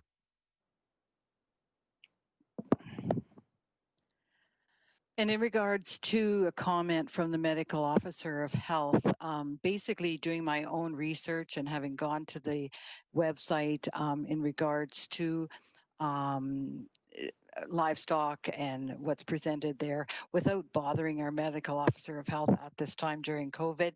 I decided to do our own research, and it certainly is explicit there that the greatest concerns were, as stated earlier in every other the other presentation from Mr. Dam, that there's concern for disease, there's concern for children being around the livestock, there's concern for how you're going to discard the manure, there was concerns for animal welfare.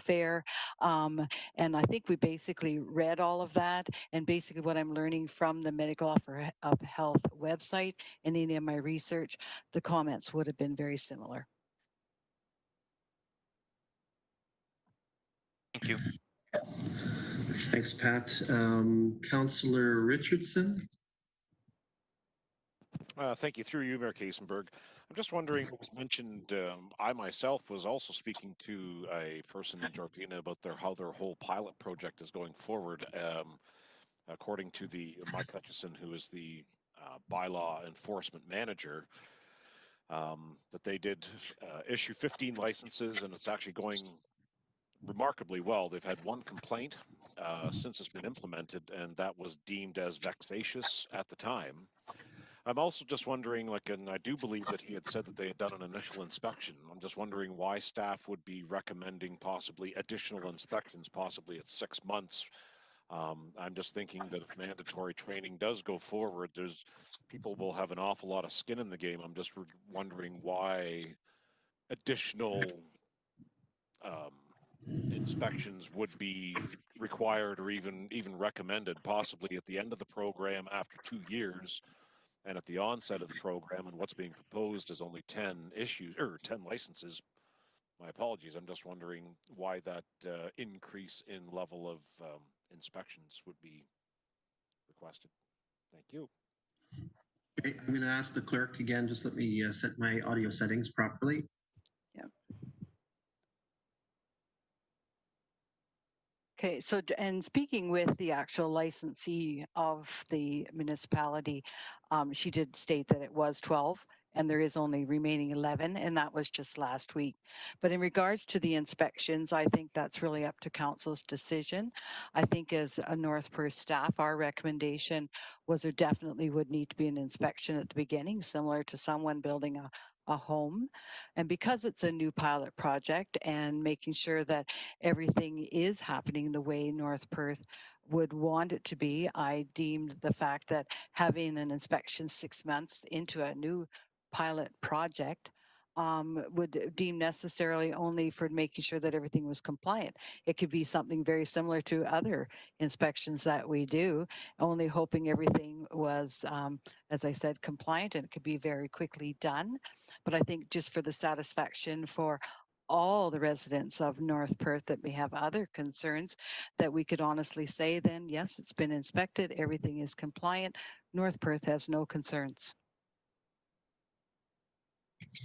Thanks, Clerk Bearfeltz. Any other questions at this point or seeking clarification of information before we consider a resolution, Council?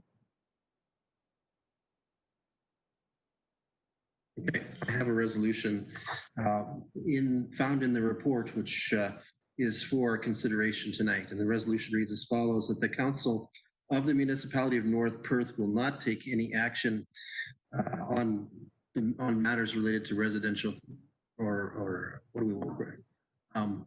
Urban chickens in residential zones or properties.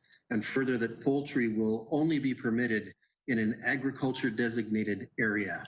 Can I call on Deputy Mayor Kellum to serve as our mover for that?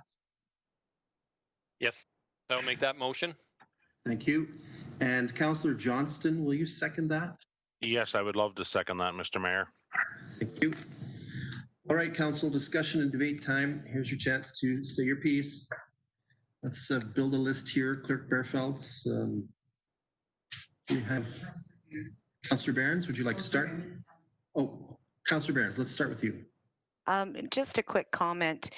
I think we should be clear in the resolution that says we will not be allowing urban chickens in residential zones, period. I don't think the resolution is 100% correct. If we are going to consider something else besides this resolution, I will have comments, but I will be supporting this resolution simply because it is not compliant with the Perth County official plan as it stands.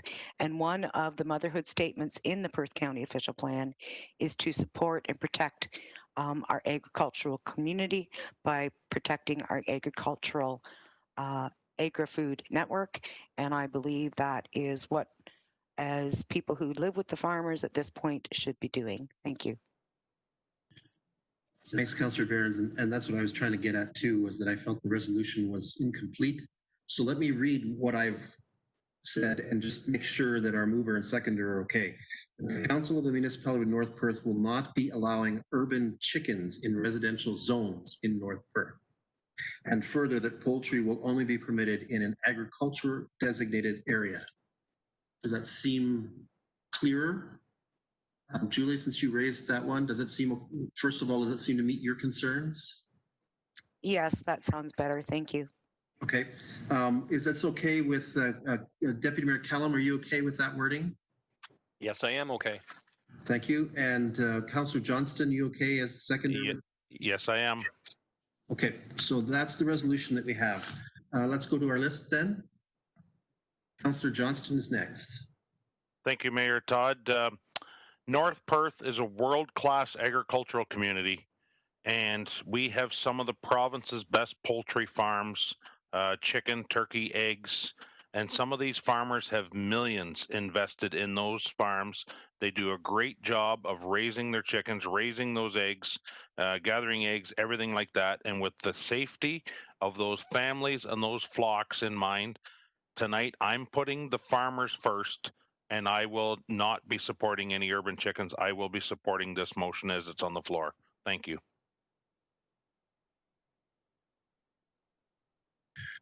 Councillor Richardson next.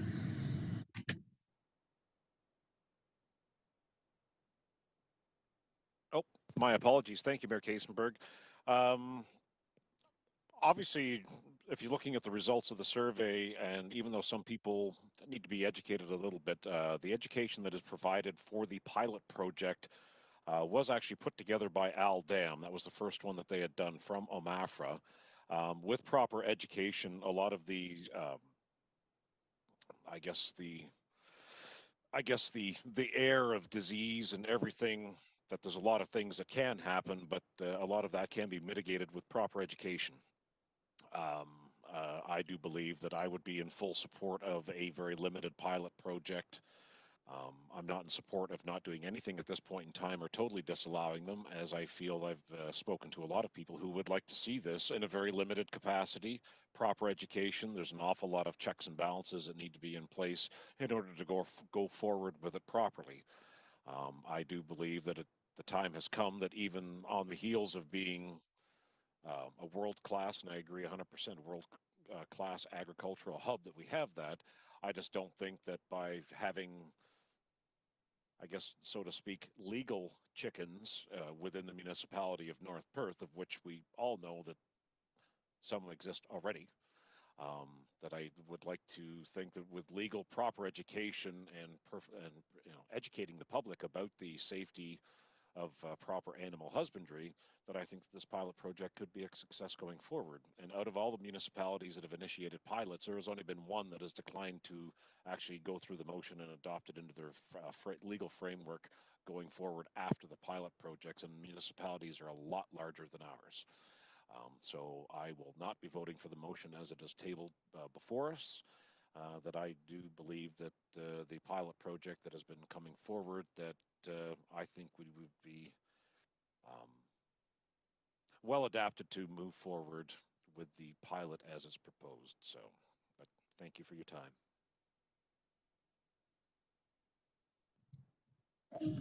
Anyone else want to contribute to this discussion on council?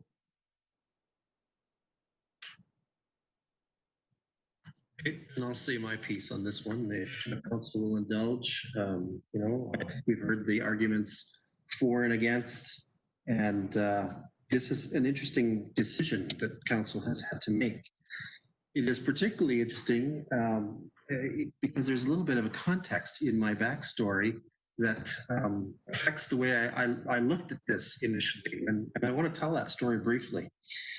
When I was a 17-year-old freshman at McGill University, the member of parliament for my home riding decided to show up and give a speech on campus. And I had not met this man and showed up to his speech.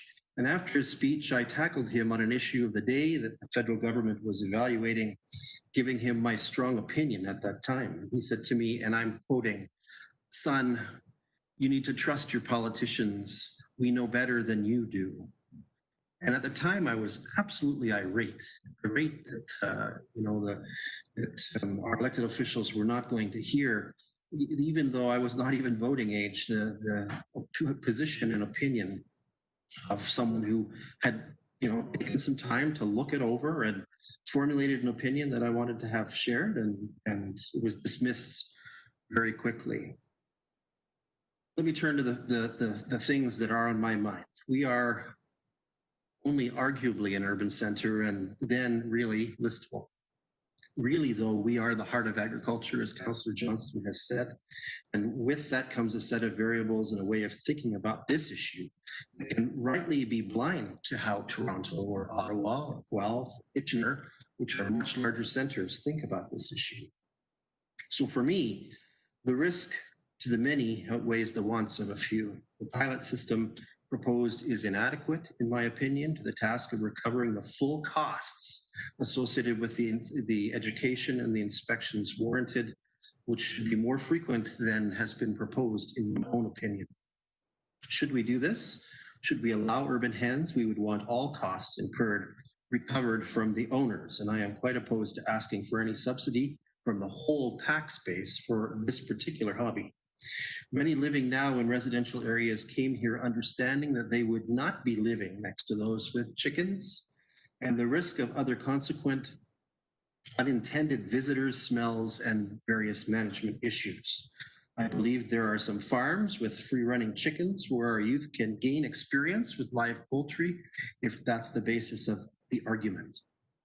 And perhaps more opportunity for that to come, as this council will have opportunity to contemplate some new exciting possibilities to experience agriculture coming on the horizon.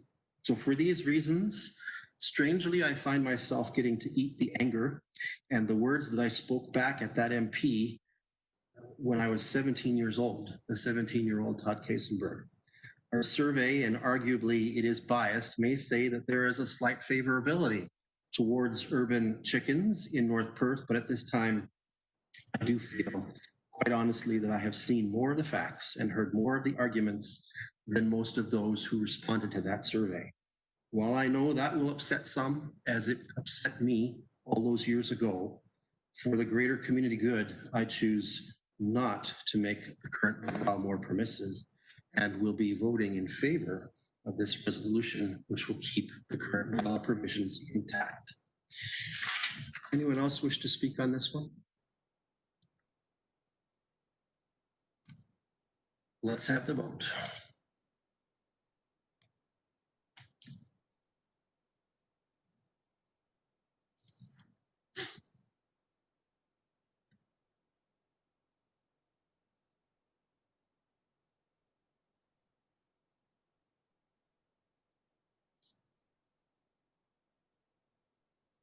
And the vote is carried. That means we will not be moving forward with the liberalization of this matter.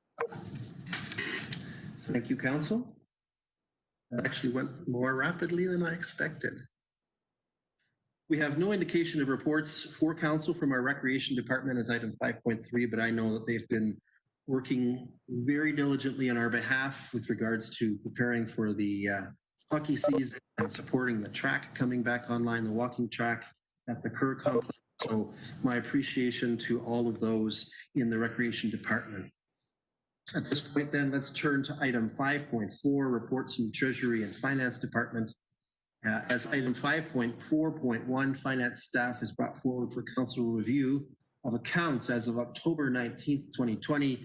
I note, as earlier stated, that some councillors have declared a potential pecuniary interest in this item, and they have elected to absent themselves from this vote and consideration of this matter. Are there any questions about this report for staff at this time? Anything, Clerk Barfels? Seeing nothing, I have a resolution for our consideration. The following summary of accounts be received by council for information. The total is $2,682,259.60. Can I call on Councillor Richardson to serve as our mover for this one? I'll move that. Thank you. Thank you. And Councillor Rothwell, will you serve as our seconder? I'll second the motion. Thank you. Any discussion or debate? Seeing none, let's have that vote.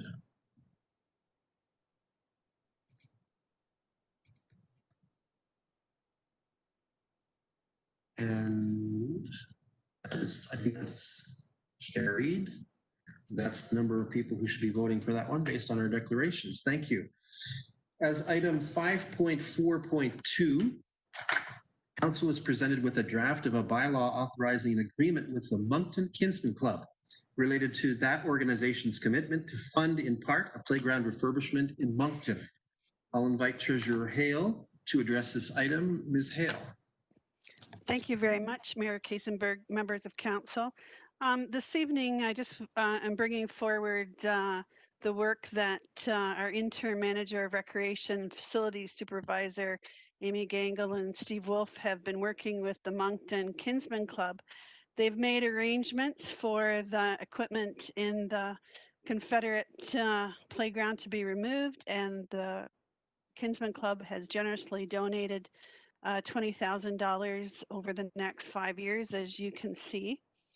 The reason for the agreement is that staff and council members and members of the Kinsmen Club may change in that time frame. So it's just nice to button down the details of our arrangement and therefore bringing this forward for council consideration this evening. Thanks, Ms. Hale. Any questions from council on this matter? Councillor Rothwell?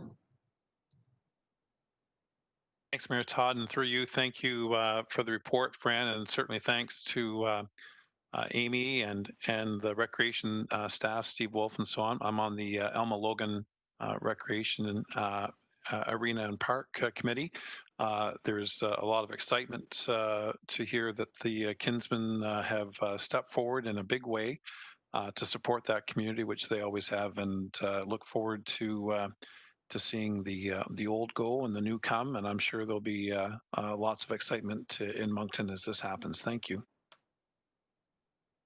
Thanks. Any further questions or comments? All right, I have a resolution for consideration that bylaw number 151-2020 being a bylaw to authorize the signing of an agreement with the Moncton Kinsmen Club be introduced, read, and considered read a first, second, and third time and be finally passed. Let the said bylaw be signed by the mayor and the clerk and sealed with the seal of the corporation. Can I call on Councillor Behrens to serve as our mover for that one? Absolutely. I will move that motion. Thank you. Thank you. And Councillor Seiler, will you serve as our seconder for that one? I sure would. Thank you. Thanks. Any discussion or debate? Seeing none, let's have that vote.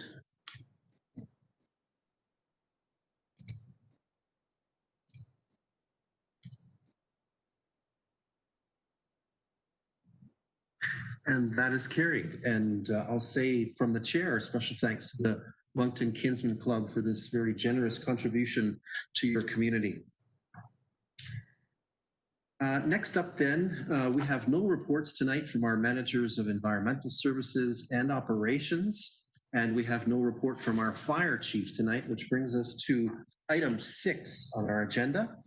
For item 6.1, councillors, are there any reports you would like to ask of staff or our committees? Again, just indicate that you'd like to speak through the chat function in the WebEx tool.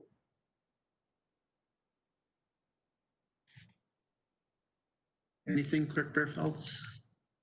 Seeing nothing there, we have received no items of correspondence beyond that already shared for council's disposition, which brings us to item number 8 on our agenda. This allows council to consider and enact bylaws.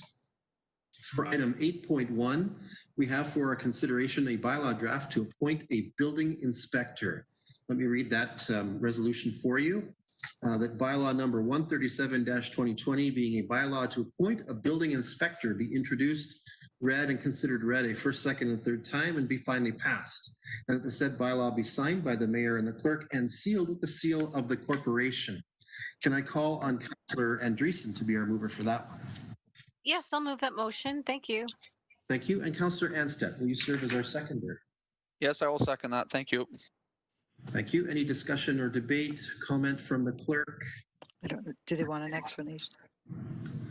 Does council want an explanation? Well, council always wants an explanation. So if the clerk wants to give an explanation, let's deal with that. Hold on. Let me just jump over. Yeah. Just to explain to council. Okay. That in the absence, as council's aware, we have had 2 resignations within the building department during the past few months. And we're actually in the process of interviewing for the first positions, actually commencing tomorrow. But Mr. Tuck has been willing to come in on a part-time basis to provide us at this very busy time with some assistance with the inspections, and tonight is just appointing him to that position. At this time, we're looking at Mr. Tuck staying with us until Christmas time. So just for more clarification for council. Thanks, Clerk Bearfelds. Okay, so that's duly moved and seconded. Any questions, debate, discussion at this point in time? Anything? Seeing none, let's have that vote.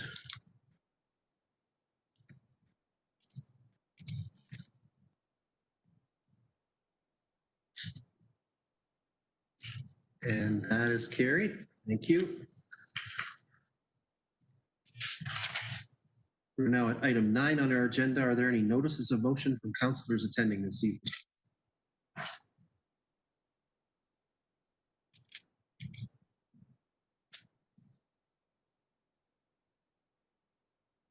Seeing no indication of that, that brings us to item 10 on our agenda. For item 10.1, are there any announcements that would be of benefit to our community or that reflect well on North Perth at this time? Further, are there any acknowledgements to be shared with the community? If you'd like to contribute, please indicate in the web chat window and we'll call on you in order.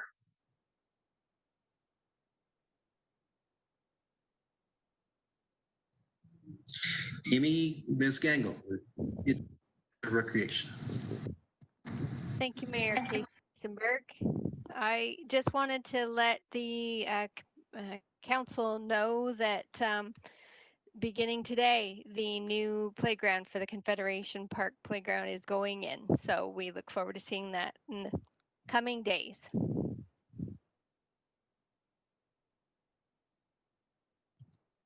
Okay, and council, I've been asked by our a member of our staff who's very involved with this to remind that the Perth County Municipal Day is scheduled for Wednesday, November 18th. It is a virtual program this year. It is in the morning of that day, and it is an excellent training and reacquainting opportunity with other elected officials and staff in Perth County. So I'm asked to let you consider whether you can spare a half a day for a great program. Any other announcements or requests, acknowledgements? All right, let's move on then to item 11 on our agenda. This item allows us to consider the creation of a closed session of council. We have two matters before us tonight that we would like to discuss in an in-camera session of council. And so I'll read the resolution that both explains what's on that agenda and enables our action to into closed session. The resolution reads as follows: that this committee proceed in camera at 9:06 p.m. to address a matter pertaining to 1, a proposed or pending acquisition sale of land for municipal or local board purpose regarding the North Perth Trails system, and 2, the receiving of advice that is subject to solicitor-client privilege, including communications necessary for that purpose regarding tribunals and LPAT hearings. Can I call on Councillor Behrens to serve as our mover for that? Yes, I will move that motion. Thank you. And Deputy Mayor Kellum, will you serve as the second? Yes, I will second that motion. Thank you. Any discussion or debate from council on this action? Let's have that vote.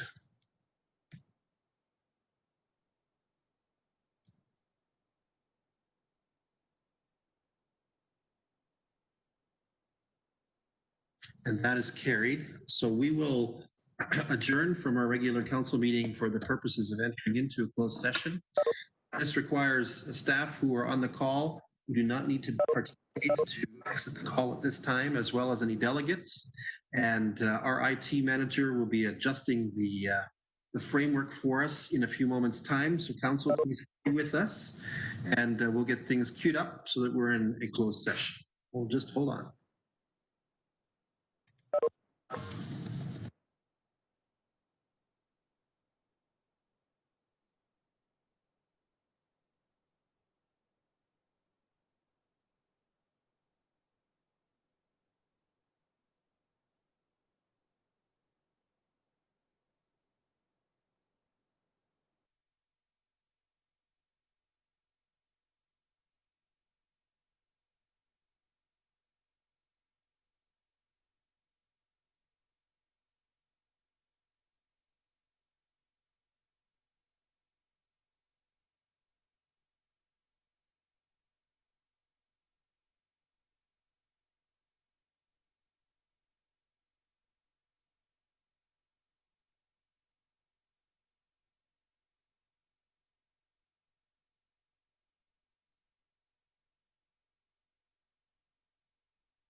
Okay, Council, that concludes our closed meeting session. We are back in regular session.